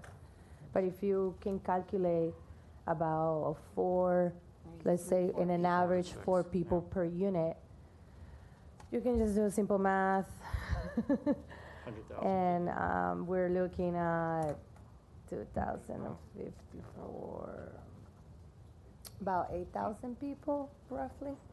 Thanks. But we'll definitely look into it and Thanks. confirm your numbers, okay? All right, in terms of some new technologies and innovations, on the left here, this is actually a product that LA Unified School District developed. What it is an automatic shutoff valve for a filter. So a lot of times if you're using what they call the National Sanitary Foundation 53 standard filter to remove lead, it's a viable option. But those things are typically rated for maybe 500, 600, 3,000 gallons. And the problem with those a lot of times is there's negligence in the maintenance. People don't change out the filters when they need to. They just kind of ignore it. But what they came up with a creative idea is an automatic shutoff on that, so that as the water, a prescribed amount of water has fallen through, it will shut it off and force somebody to go in there and change out that filter. This product on the right is actually the lead product we came up with or identified in that technology workshop. It's a Whoosh company smart water fill station, and what it does is pretty clever. There are multiple benefits and goals on the thing. First of all, they're trying to reduce the usage of the small plastic bottles, so they're encouraging people to use the fill bottles like I see most of our commissioners have here. What this also does is allows people to, if it's an aluminum one or a stainless steel one, to sterilize it, turn upside down. They sterilize it with a shot of ozone. They also sterilize the nozzles, because if in many of the kind of the science research projects that high school students do, they've acknowledged that there can be a lot of bacteria that kind of grows in the crevices of a fill station or a fountain, if it's not cleaned out right. So this kind of addresses that with a clean-in-place clean cycle, so that actually helps the healthiness of that fill station as well. Obviously, it's NSF 53 certified for lead removal. They've also combined a membrane portion of it in carbon to remove microbials. So again, it's really providing the maximum health protection local that you can. And it also, we're going to ask them to reconfigure it so that you can fill 3 or 4 fills bottles at the same time. So what the benefit of this is, they've observed anytime they install a new fill station in the hallway, all the kids flock to it, and then there's long lines in the hallway. So to manage the queues a little bit better, we're going to try to ask them to modify it to fill four fill stations at 4 fill bottles at the same time, so they can put it like in a gym or a cafeteria or something like that, and help get the clean water out to maximum number of pupils as possible. So it's pretty exciting. We should have our first order available to demonstrate these by October, November. So again, it's a product. We appreciated LAUSD giving us their feedback on what their needs are, and I think we're putting out a pretty interesting technical specifications for the vendors to meet. And we hope not only this vendor but others develop similarly smart type products for fill stations. Thank you. That concludes our presentation. Any more questions? Yeah, yes. Going back to page 4, please. Written requests from 23 schools. How many were private and how many were public? There was one from the Multicultural Learning Center, and the other 22 were from the Alliance Charter Schools. So were they all public? They're part of the LAUSD network, but I believe they're privately funded. So they're privately. So there were no schools that were non-charter schools that made this request. Okay. The last time there was system-wide samples was 2009. Is that right? A comprehensive, yeah, and then they've done intermittent after that. So we've requested that data. Yes, sir. Okay, and before I ask any more questions, just as I did with Lewis, Johnny Leung, is that? Can I? How do I? Yeah, that's correct, Leung. Can you say it? Correctly, Leung. so I say it correctly. Leung, yeah. Leung, okay. Mr. Leung has bent over backwards to build bridges with communities all throughout this city, from the Northern Valley down to San Pedro, and I witnessed his work, and it was amazing. He turned the area of Watts, which which is not all in the city of LA, but he turned the neighborhood of Watts into a very positive way to convey that LADWP is delivering clean, safe, and reliable water to the meter. It is not our responsibility, even though we take it very seriously, what water comes out of people's taps as a result of lead that's getting dislodged in the customer side of the pipes. That's not LADWP's. LADWP has an obligation to deliver water to the meter and that water is sampled. The board received a presentation from Mr. Lindsay and Mr. Leung on how the issues are conflated between the lead and copper rule, which only requires 100 samples every 1, 2, or 3 years for housing stock between 1983 and 1986. I went to treat people and spoke last week, and this issue came up. And it was important to educate highly educated people on this who didn't understand the shortcomings of the lead and copper rule. It is not LADWP's fault that it's not doing samples, additional sampling. What LADWP is doing is very important. It's in compliance with the law. Any additional sampling, all of the ratepayers need to buy into spending money on that additional sampling. And in order to do that, there needs to be outreach to all parts of the city so that all ratepayers buy into that. But I want to make sure that it's, I want to congratulate you for the fact that, you did have, no detections above the action level, something that you take seriously, and that the maximum was, 5 times less than what or 4 or 5 times less than what the action level was. How much did it cost to comply with this state mandate, by the way? I would estimate at less than $25,000 right total now. Just for 1 year? For this first set. Was that labor also, or is that just That's testing analytical cost? and labor. That's analytical costs and labor? Right. That's it? Correct, yes. Okay. So there were 45,000 services, if I heard correctly, among the services, like fixtures, whatever, among the 1,200 schools. That means that there were approximately 30 fixtures there are approximately 30 fixtures, water fountains, et cetera, on the average per school, which probably differs dramatically between small and large schools. I think what's called for here, if I can speak to some of what Commissioner Broad is saying, is more outreach, more engagement, and if all of the and at some point there needs to be an analysis done on what the impacts of rates would be if LADWP is going to do a more robust tap testing program to encompass more schools. I mean, all the ratepayers need to know how much more it's going to cost. If all the ratepayers buy into it, then we can go ahead and implement it. But right now, you can only do what the law requires. And if there's a gap, if there are data gaps, I think there are very large data gaps. But I mean, I think that the data gaps will only show that LADWP's water is even cleaner than even many community people realize. I had to listen to a tree people, so some community groups spread the false some false conclusions from data that was 2 years old that had nothing to do with LADWP, but had to do with other water systems that happen to service Watts. Because there are others, because Watts is in an unincorporated part of the LA County and in LA City. So I think that it's important that we get the message out there. I think that it can be a positive for the agency, and I think that from a if it's going to cost more and the board believes in it, then and the community really wants to know, that should be the case. Otherwise, private homeowners and LAUSD, we can support in our partnership, support getting the water tested, but it seems to me that it would be important to have more robust sample set. This sample set just looks very small compared to the total number of 50. I mean, it's the same. It's actually a much higher sample set than the lead and copper rule. The lead and copper rule is what?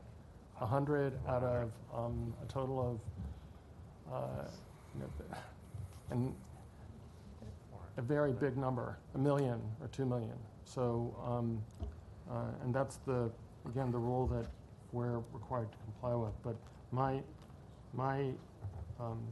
point is that if we want to take this issue up to be more supportive on it, I think that we have to go through a few more steps as a commission.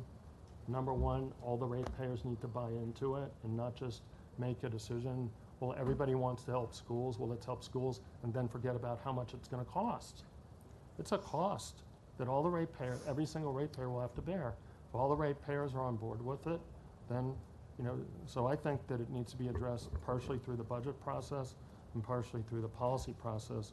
If we want more, I think that our staff is doing a hell of a job out there, and I would just encourage that when, for instance, when the equity metrics gets distributed to the neighborhood councils, that something be added specifically letting the neighborhood council members know that every resident and every school can have their water tested. They just need to ask us. I'd like that. If that's communicated and we say that's communicated, then in 6 or 12 months, then we won't be at the whim of the community that says, well, you didn't tell us about this. Well, you didn't put it as part of either the equity metrics or other presentation where there's some mass outreach. It doesn't need to be broadcast every single day, because I know that we have a capacity issue. But I think that getting the word out and getting it out there in a way that where every single ratepayer in this had an opportunity to view it or see it as part of a massive outreach would be good. And then if the rate, and it needs to be disclosed that if LADWP is going to spend more money at the tap, that money at the tap is going to be borne by all ratepayers. So it cuts both ways, I guess is what I'm saying. And just like on the energy storage residential incentive, the equities need to be taken into account and thoroughly thought about with data, with reliable data, before changing policy on the decision. So thanks for the work that you've done. I hope that it can be incorporated into whatever outreach is done, so that schools can know about it and dispel anything in the public that that our water is anything but unsafe, clean, and reliable. Thanks. Thank you for the input. Can I partially answer one of your questions? Yes. Within our regulatory affairs group, we had three primary persons administering this program so far. So I'd like to ask Tom, Tamiko, and Diane to just quickly stand. They successfully coordinated all the work and met all the deadlines so far. So obviously they've thought ahead now, and if we're going to expand this potentially to bigger, we've thought about the process and procedures to be able to do this effectively. They've done a tremendous job. And Commissioners, if I could, from financial services perspective, we're happy to work with water system, communications, and others in the department to ensure that we look at the budget that's in place for this now, and as we go forward, how any adjustments need to be made in that to ensure that we can support the program fully. So it's a very worthwhile investment, and the costing fairly reasonable, minimal at this point in time. But with expansions, we can make sure we can factor that into our budgets going forward. Great. Thank you very much. You're welcome. Thank you. Okay, let's see if we can pick up our pace a little bit. We go to monthly reports, financial services, May 2017. Yes, Commissioners, we have the report filed for you. This is the report as of the end of May of 2017. We have completed our fiscal year closing, so we're still going through those various iterations of the closing from the June close. I think we're now looking at closing. We've done the first close, working the second close. It takes several months to get through final closing. What I can tell you about the early May results were that we were still in compliance with all of our key financial metrics, and we hope to ensure that we remain in compliance going forward. But I'm happy to answer any questions you have, and we have a presentation as well. Any questions? Thank you. Power system, June 2017. So there are two reports in your packet for June 2017, and if you have any questions, I'd be more than happy to. Questions? Does that include RPS? Yes. Thank you. Okay. 9B, Internal Audit Division, Audit Plan for Fiscal Year 17-18. Yes, Commissioners, again, financial services. So we have presented for you the audit plan for the current fiscal year. Again, we have audits that are mandated, whether they're mandated because of contractual obligations and joint projects, mandated by state agencies or the LA Administrative Code. I can give you a breakdown if you like, or additional details about the proposed audits going forward. We have some very large audits that are done on a cyclical basis. The Industrial Economic Administrative Survey, for example, is every 5 years. The Internal Control Certification process audits are done every 3 years. For the upcoming schedule, we're looking at audits in the areas of IT, customer service, contracts, operational audits, joint project audits, Intermountain Power audit, and then some other audits as well, miscellaneous, but happy to answer any questions you may have. Questions? Thank you. I'm sorry, could we, I totally missed. Can we go back to item 9A? I have a quick question. Sure. Sorry about that. You're moving very fast now. That's speedy Gotta- recovery trying there. to catch up. Good time to catch up. So quickly, I see here in the attachments the RPS project update summary sheet. Some of the master projects, the forecast, the feed and tariff, and the solar initiative. I wonder, and I believe I asked for this before, if we can also include energy storage in our future reports on the renewable portfolio standard. That's correct, Commissioner. You did ask for that, and on page 1 of the report, we have a new section titled Energy Storage. Energy storage, beautiful. Thank you. 9B2, quarterly status report on water quality regulatory compliance projects, third quarter.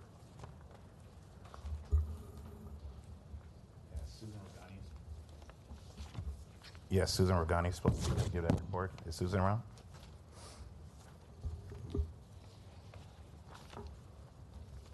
We will wait. We will Mr. Dave defer Pettyjohn, to- can you? Does she have a report she wants to deliver, or No, she did not. She didn't have anything to add, just to answer questions. do people have questions they want answers to at this time on this? Okay. No? Thanks. Okay, great, Good. thanks. Item 10, discussion with neighborhood council representatives on any neighborhood council resolution or community impact statement filed with the city clerk which relate to any agenda item listed or being considered on this agenda for the Water and Power Board. No community impact statements or formal positions were filed by any neighborhood councils on the items on today's agenda. Approval of the minutes for the regular board meeting of July 18th, 2017. Is there a motion? I have an amendment. Commissioner Broad. Yes, item number 5 for the minutes, the second paragraph down. I have some language that I'd like to insert there, take out some sentences. So it's really the last sentence. I'd like to add that the DWP should look into what the fire and police departments are doing to outreach and recruit more women I'll ask. in these non-traditional positions.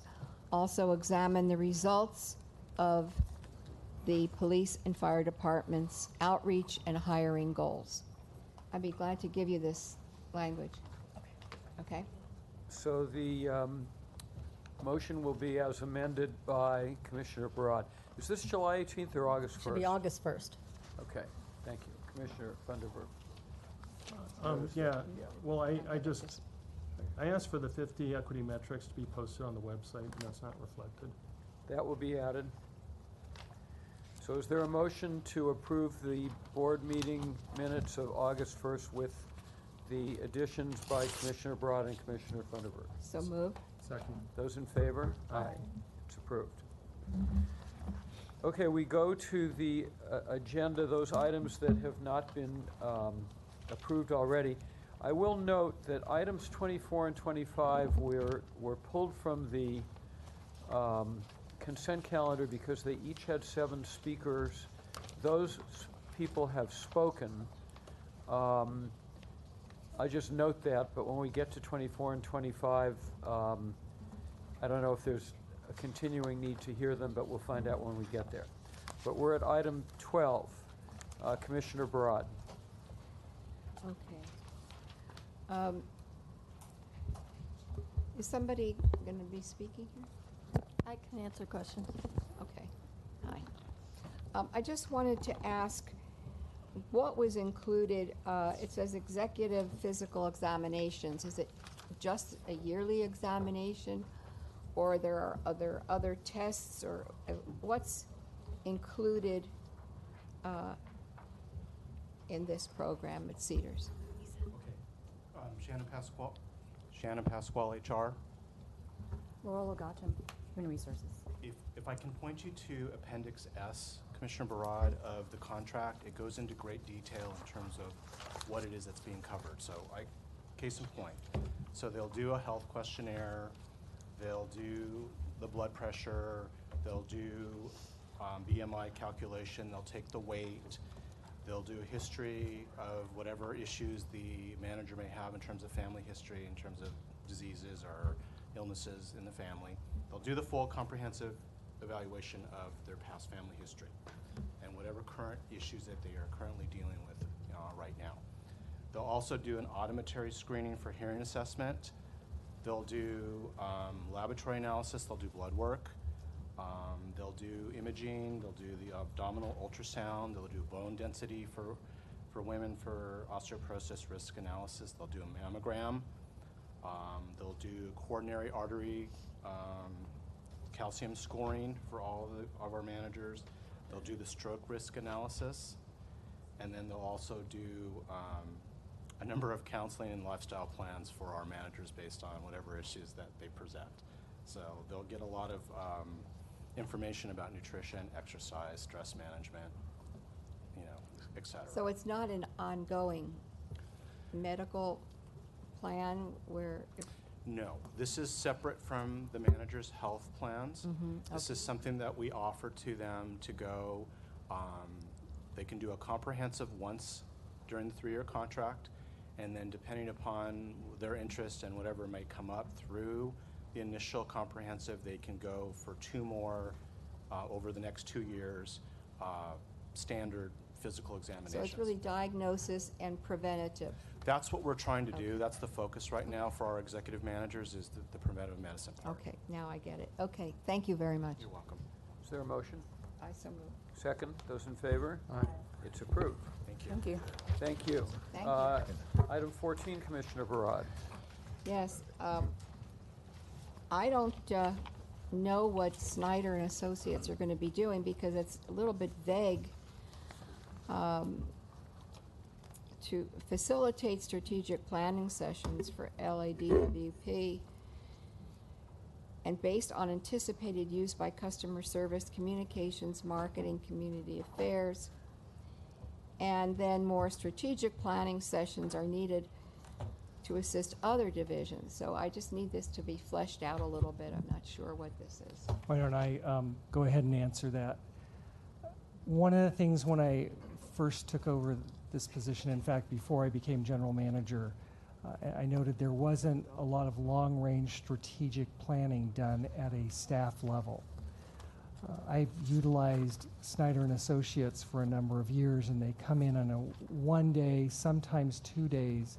2 people come in and you go through a mission, a vision, a values, SWOT analysis, and then creation of goals that are 3 years long, and then 6-month work plans to accomplish those goals. And that is usually a group of between 30 and 50 staff that get together. They develop that by consensus. They create their work plan. They go out, finish that work, come back 6 months later, and it's repeated again. So instead of a strategic type plan that's 200 pages long and sits on a shelf, this is actually a working document that at the end of the day, frankly, as you walk out of the strategic plan, you're handed the entire thing and said, here's a plan, here's a summary of the day, and it includes your work effort that you have to do to push forward those goals 1 6-month step at a time. I will tell you it is the best bargain, I think, that we can obtain, way better than other strategic planning procedures that I went through, and which is why I brought Snyder and Associates to the organization. I'll tell you, for the entire effort, it charges, including travel, about $4,000 a day for the two of them to come in, provide the entire session, all the upfront work, all the follow-up work, everything that's done, and it has had the most positive impact I can imagine with our staff to get us in one room, get us on the same page, move forward, record the effort, record the work, and keep pushing us forward. We're now doing this in power, in water, in customer service, in IT. Did it a single time to set our overall 5-year goals for the department that then could be utilized in each one of these sessions, and they're done at least twice a year, and we're looking at adding a couple other areas to it. Do you see a difference in the way your departments are functioning now?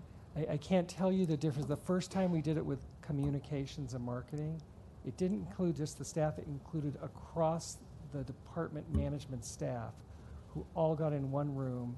There was about 45 to 50 of them, and was able to get everybody into the process of how does what they do influence customer service, influence the end product, what needed to be communicated, what wasn't being communicated, and frankly was an amazing process to start getting that customer services throughout the organization, and then documented it throughout the organization, and a work plan documented that again covered the whole organization rather than just public affairs or the communications and marketing section. And so you have one department now speaking to another department.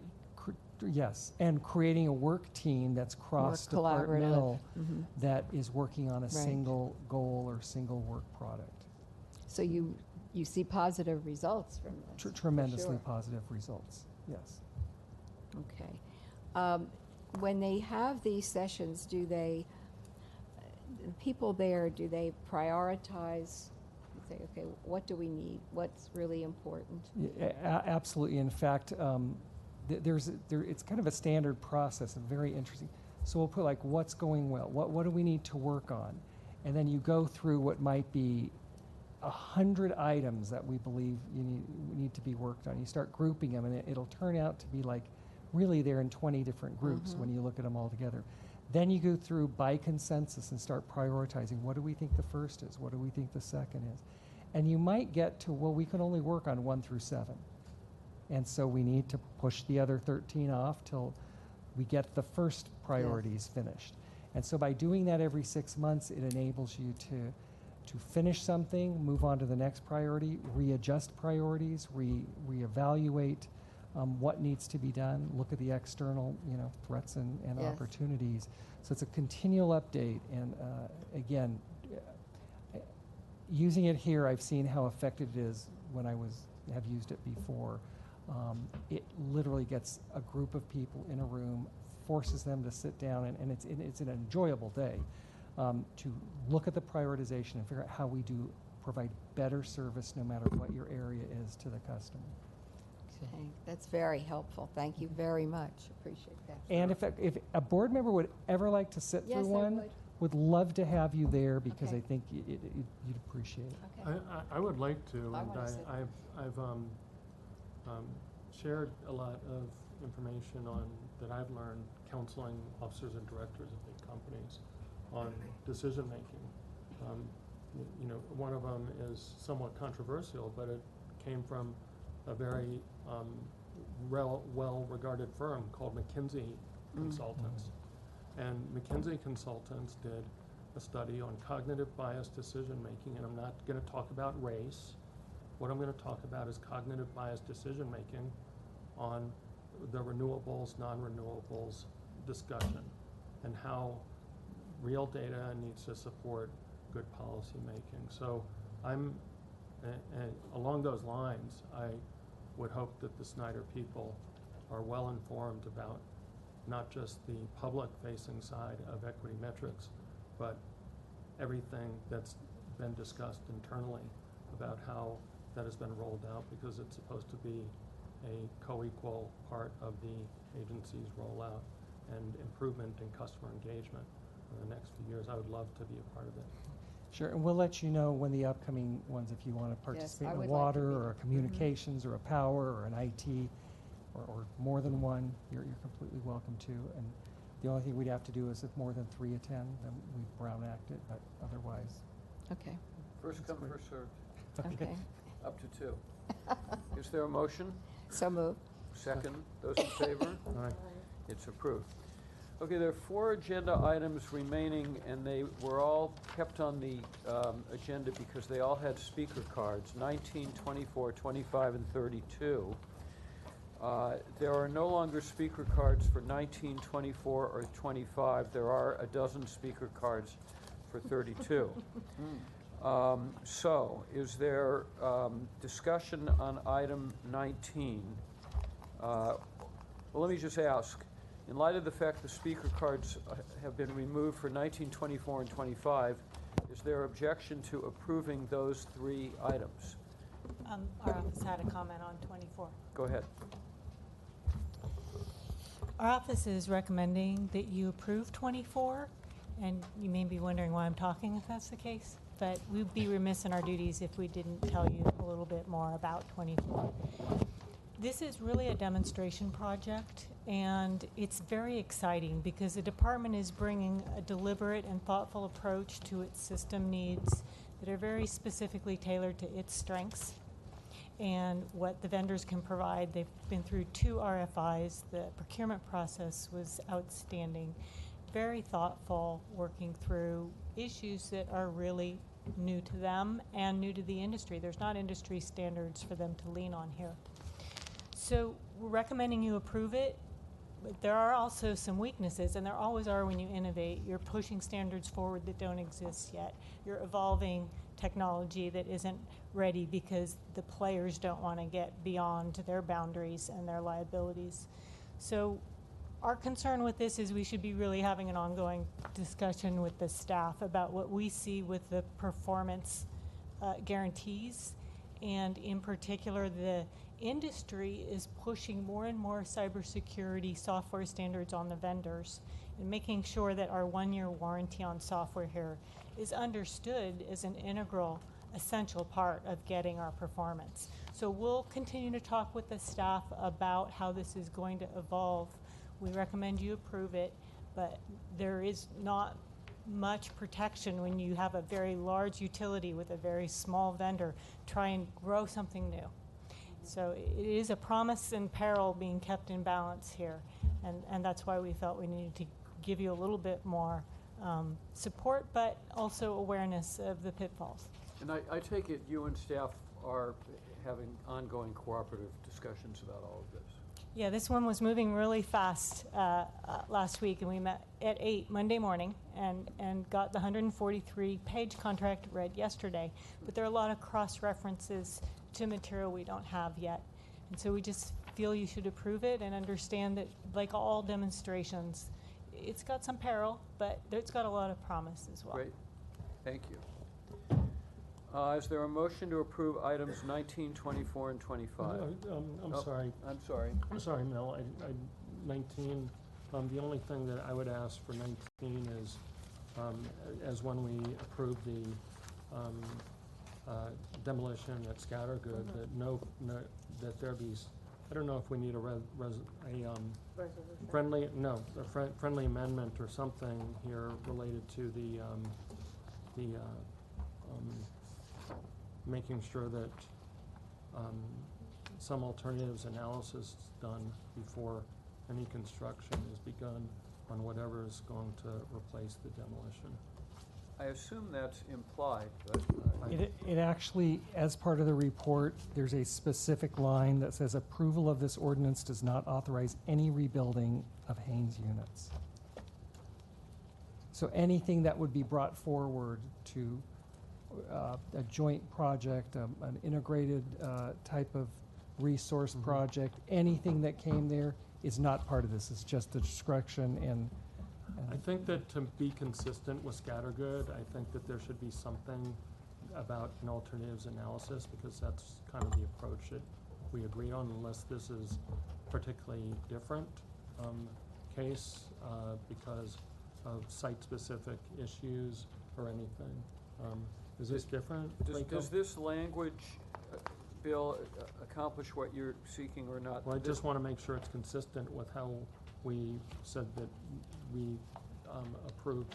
Well, let me just read this sentence. This will provide the area for a future project with options being currently explored and modeled to incorporate alternative technologies and renewable sources to replace the energy and generating capacity currently provided by Haynes Generating Units 1 and 2. That sounds like it. Is it consistent with how we're doing Scattergood? It is a complete in-basin analysis Okay, that we're in the great, process great. of. Great, thank you. Okay, is there a motion to approve 19, 24, and 25? I move. Second. Those in Second. favor? Aye. They are approved. Okay, we have one remaining item before we go to closed session, and that's item 32. My understanding is we have 11 speaker cards at this point on item 32. So Barbara, let's call for the speakers, and then we'll proceed. Okay. Let me just make an introductory comment about item 32, because there's been some confusion about what it is that is before us. And I think before we begin item 32, I think it's important to point out what item 32 is procedurally. Under the city charter, it's the city council with concurrence of the mayor that establishes the official position of the city with respect to any pending legislation.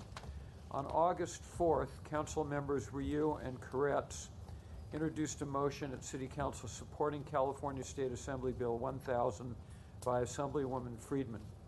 That resolution has been referred to the City Council's Rules, Elections, and Intergovernmental Relations Committee.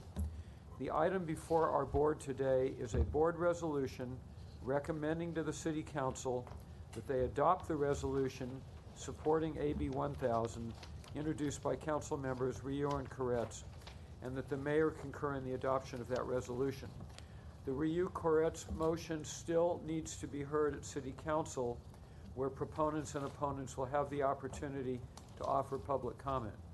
With regard to our item 32, Cadiz President and CEO Scott Slater sent a 13-page letter regarding Cadiz's opposition to AB 1000. That letter also provides Cadiz's position on its own project, which we commonly refer to as the Cadiz Project. I have reviewed and considered the entirety of Mr. Slater's letter, as I am sure my fellow board members have as well. As indicated on our agenda, item 32 is only with respect to AB 1000. There is no action item on the Cadiz project itself on today's agenda. And as I noted, we have about a dozen speaker cards. So for public comment on this item, I will again ask that speakers limit themselves to 2 minutes and try to avoid repeating what previous speakers have to say. And with that, Barbara, call the speaker cards in the order that you have them. Okay, the first speaker is Samantha Waterman, and after that, Amy Steinfeld.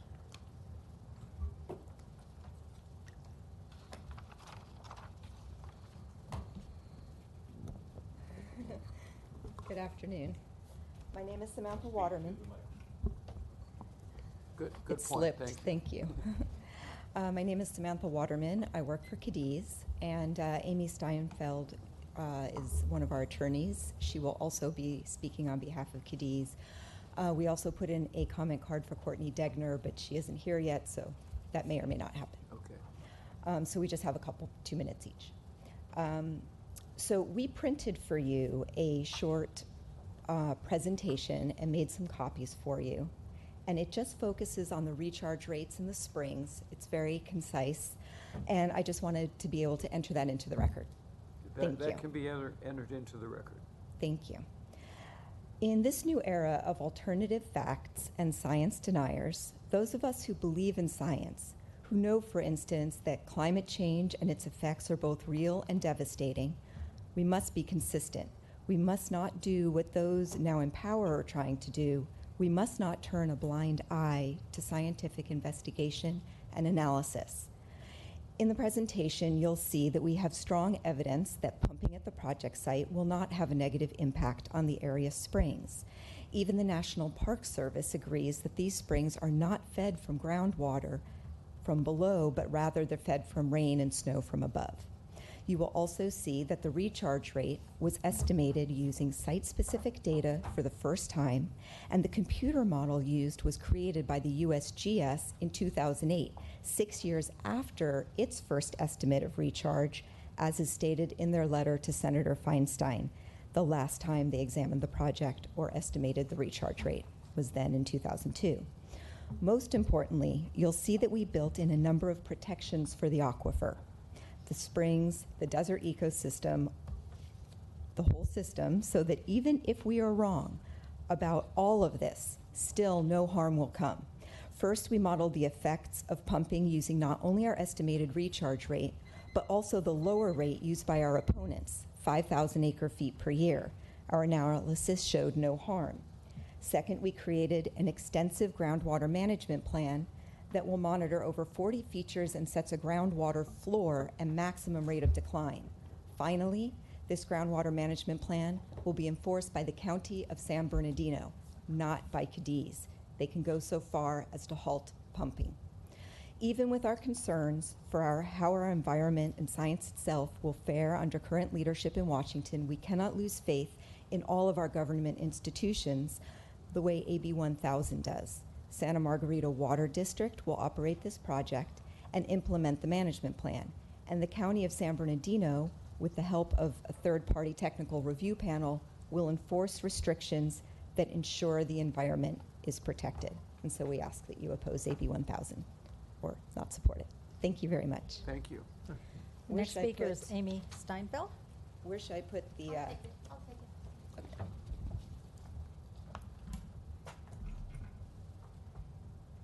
Good afternoon. My name is Amy Steinfeld, and I represent Cadiz. Proponents of AB 1000, including the language in LADWP's own resolution, assume three things that have no precedent in California legislative history.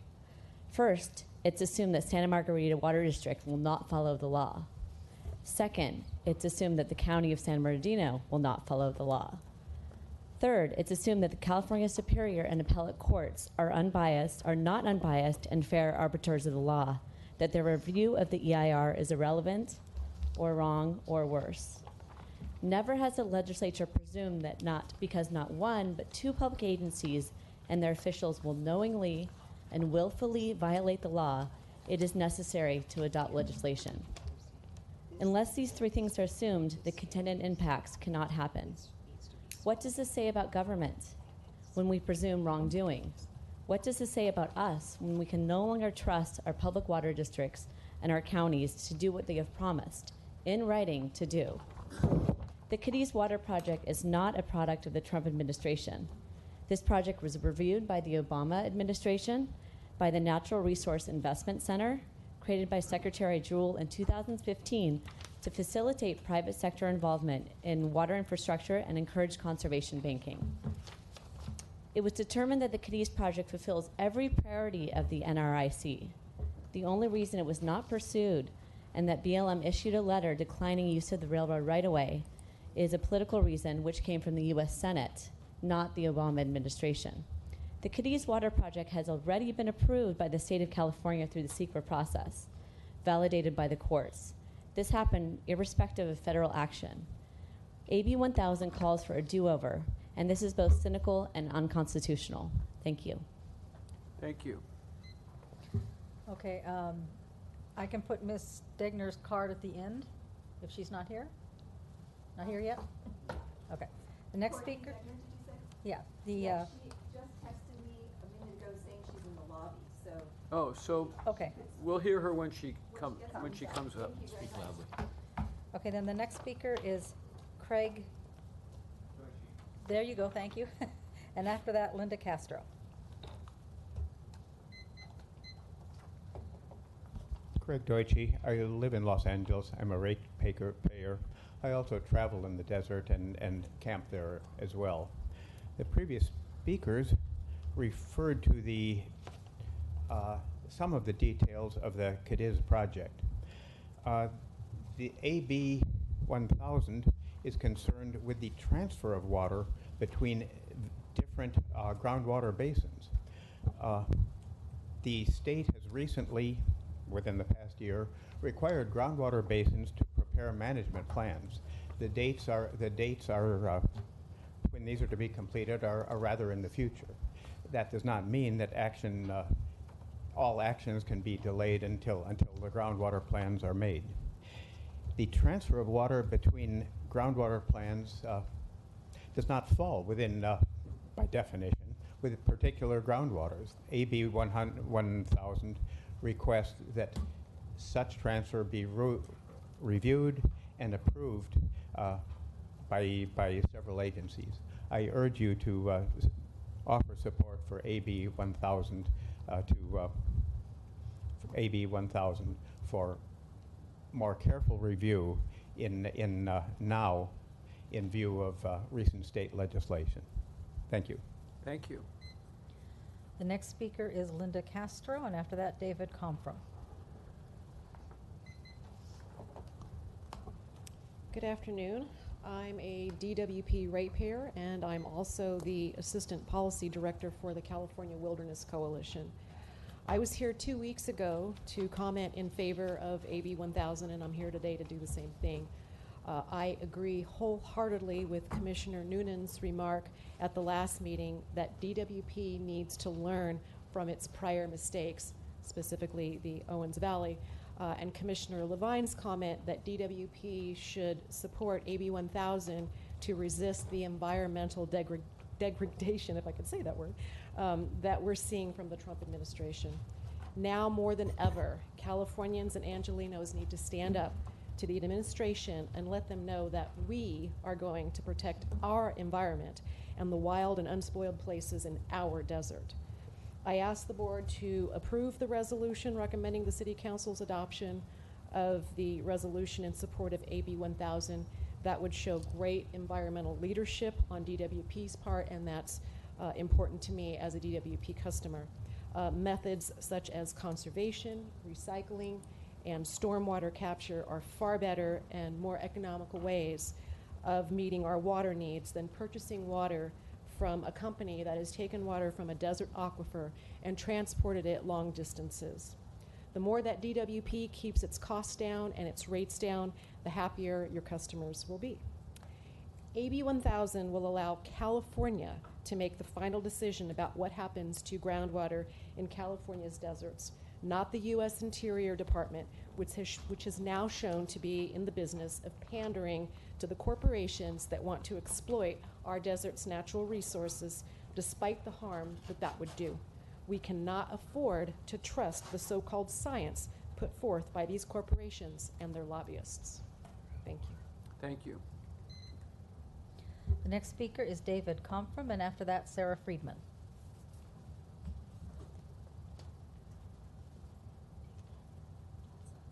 Oh, Lamfram, I'm sorry. David Lamfram. Yeah, he's been delayed. He's downstairs.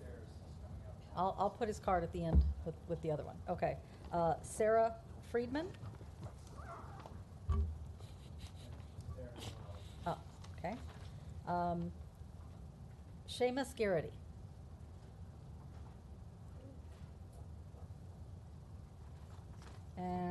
Teresa Brady.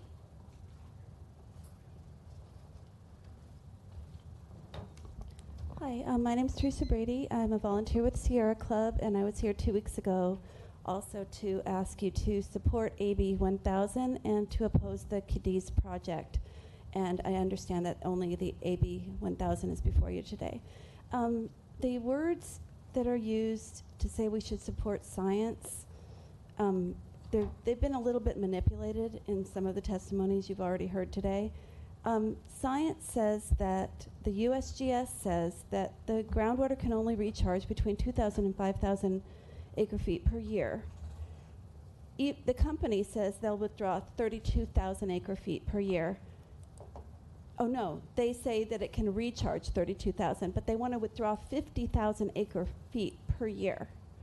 Then they want to sell it to our city. And if they can't really withdraw that much, we will be, as a city, we will be spending money on infrastructure that won't ever give us any water, for one thing. That's one issue. And so it doesn't make sense even from a financial aspect. But besides that, it's going to deprive the native people in the desert of springs, the wildlife of springs, And so I really urge you, and I think you already know all these things, to vote to support this resolution, to support AB 1000. Thank you very much. And we need to do one more thing I want to say, is that we really need to put our effort into conservation. I have a fact sheet here that somebody had that we could save 470 acre feet by conservation, by fixing leaks. $465 per acre feet of water is saved by fixing leaks and water recycling, and really, so we really need to focus on those aspects. Thanks. Thank you. Next speaker is Bill Christian.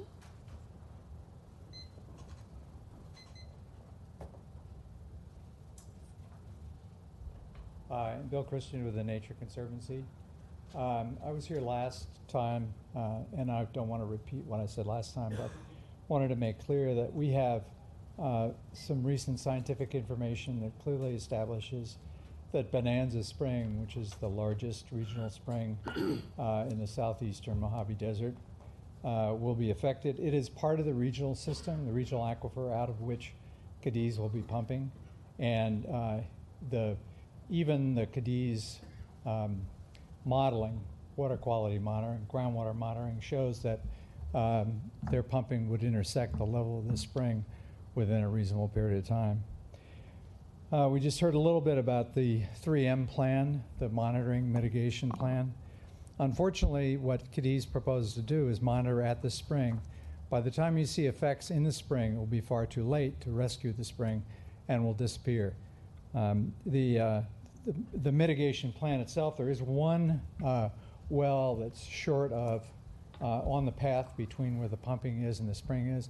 But again, the kind of monitoring they're proposing and the kind of sort of almost Byzantine structure for how enforcement would occur on this spring is really would not come in time and would not be effective to rescue the spring. So I guess that's all I have to say. We support AB 1000. And I hope that you'll give the state a chance to really look hard at the objective scientific background for the spring. They talk about science, and I think we really believe that the science has not been fully and objectively explored, and we ask for the opportunity to do that. Thank you. Thank you. The next speaker is Kent Minalt. Kent Minalt? He was here. He was here. Okay, probably. Okay, after that, Veronica Wilson.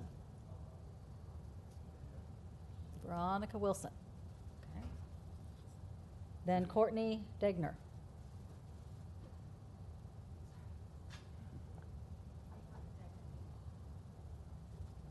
You're on. This was an endurance contest. I'm so sorry I'm on. Hi, Commissioners. My name is Courtney Degner. I work for Cadiz, and I have worked with Cadiz for about 13 years now. I've been part of the project's development that entire time, including through its hydrology studies, through the CEQA process, through the court process, and now through these final stages. I just wanted to make clear that the project is quite different than the project that was put forward in the years 1997 to 2002. That Metropolitan Water District and I think DWP at that time voted not to proceed with that project. The project that we put forward in 2008 was quite different. It was smaller, less impactful, very cognizant of the environmental criticisms that we'd had before. And then I did read the staff report that is before you today, and I wanted to also make clear one of the misrepresentations that I noticed in there was that DWP ratepayers are in some way on the hook for mitigation. But Metropolitan is not on the hook for mitigation in any way if there were to be mitigation, and DWP ratepayers are not as well. The project is no longer a partnership with the Metropolitan Water District as the old project was. It's a public-private partnership with retail entities in the service area of the Metropolitan Water District, but again, not a metropolitan project. It is entirely privately financed. There's no Met financing or metropolitan role, and any mitigation costs will be borne by Cadiz, not the ratepayers, and certainly not DWP ratepayers. Again, Met's role in today's project is only to determine the terms under which it will wheel water for participating agencies, will not be taking an up or down vote on participating in this project or in some way affecting its rates, et cetera. And we will again meet the terms and conditions of any conveyance requirements that Met determines. This is one of the many misrepresentations that have been made to you and the community about this bill. The bill maligns our project in order to justify a do-over of a California public agency review and a court approval. This is undermining of CEQA, is a terrible precedent for all of those who value the role of CEQA in our projects throughout the state. This is why over 60 organizations have already come out and opposed to this bill, including large statewide organizations, and I have a list of opponents as of today for the record. We'll include that in the record. Thank you. Thank And you. thank you for holding it open. Thank you. Okay, this is the second call for David Lanfrom. Name all of the people who... Okay, I've got David Lanfrom, Sarah Friedman, Seamus Garrity, Kent Minalt, and Veronica Wilson. None of them are here? None of them are here. Okay, well, it's understandable because it took us a while to get here, but if they aren't here, they can't speak. Yes? I feel compelled to pipe up because of the comments about ratepayer impact. As you may know, in 1992, a federal right of interconnection to the high voltage lines. Would you speak more into the mic? Yeah, a federal right of interconnection to the high voltage transmission lines was created. No such right of interconnection to MWD exists.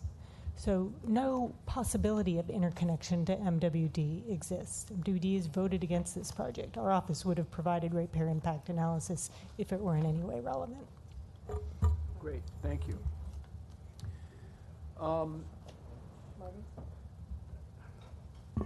Marty? Just to comment, I'd have to drag Dave Pettyjohn out of the audience, but there are some requirements to make your system available for water wheeling in the state of California. So that, I think, is the exposure to Met. Dave, do you want to comment on that? Yeah, our understanding is that the only way to move the water to the project participants would be to utilize the Metropolitan Water District's Colorado River Aqueduct. And that's going to require action by Metropolitan to allow them to make those connections to the Colorado River Aqueduct. The state wheeling statutes require you to make 70% of excess capacity available to wheelers, but there is nothing in the statute that requires you to actually build an interconnection to your system to allow that to occur. So there would have to be some action by the Metropolitan Water District Board to allow a connection to be made to their Colorado River Aqueduct system. And in making that action, our concern would be that by the Met Board taking an action on the project like that, if there were environmental damage that was caused by the project and there was any sort of legal action associated with that damage, that the Metropolitan Water District would potentially be named in that litigation. And of course, as you know, whenever Metropolitan spends $1, about 20 cents of that dollar comes from LADWP ratepayers. We are keenly aware of that. Thank you.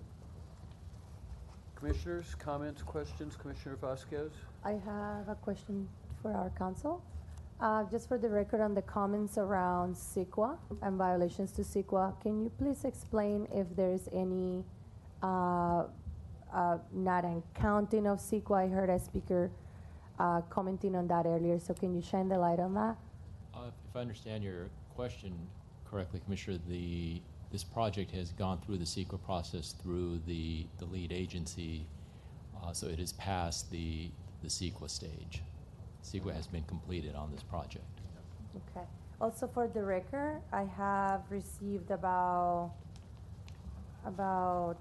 10 letters also urging the board to support this resolution and recommendations to the mayor. Do you want to have those included in the record, or you just want to comment on, note them? I can, yeah, we can have them included on the record. Okay, give them to Barbara. I just have a couple of comments, and I don't want to rehash everything that we went through 2 weeks ago. I appreciated, and I know my colleagues did, the extremely thoughtful and comprehensive letter that was sent by Scott Slater, dated August 10th, and that we received a couple of days ago.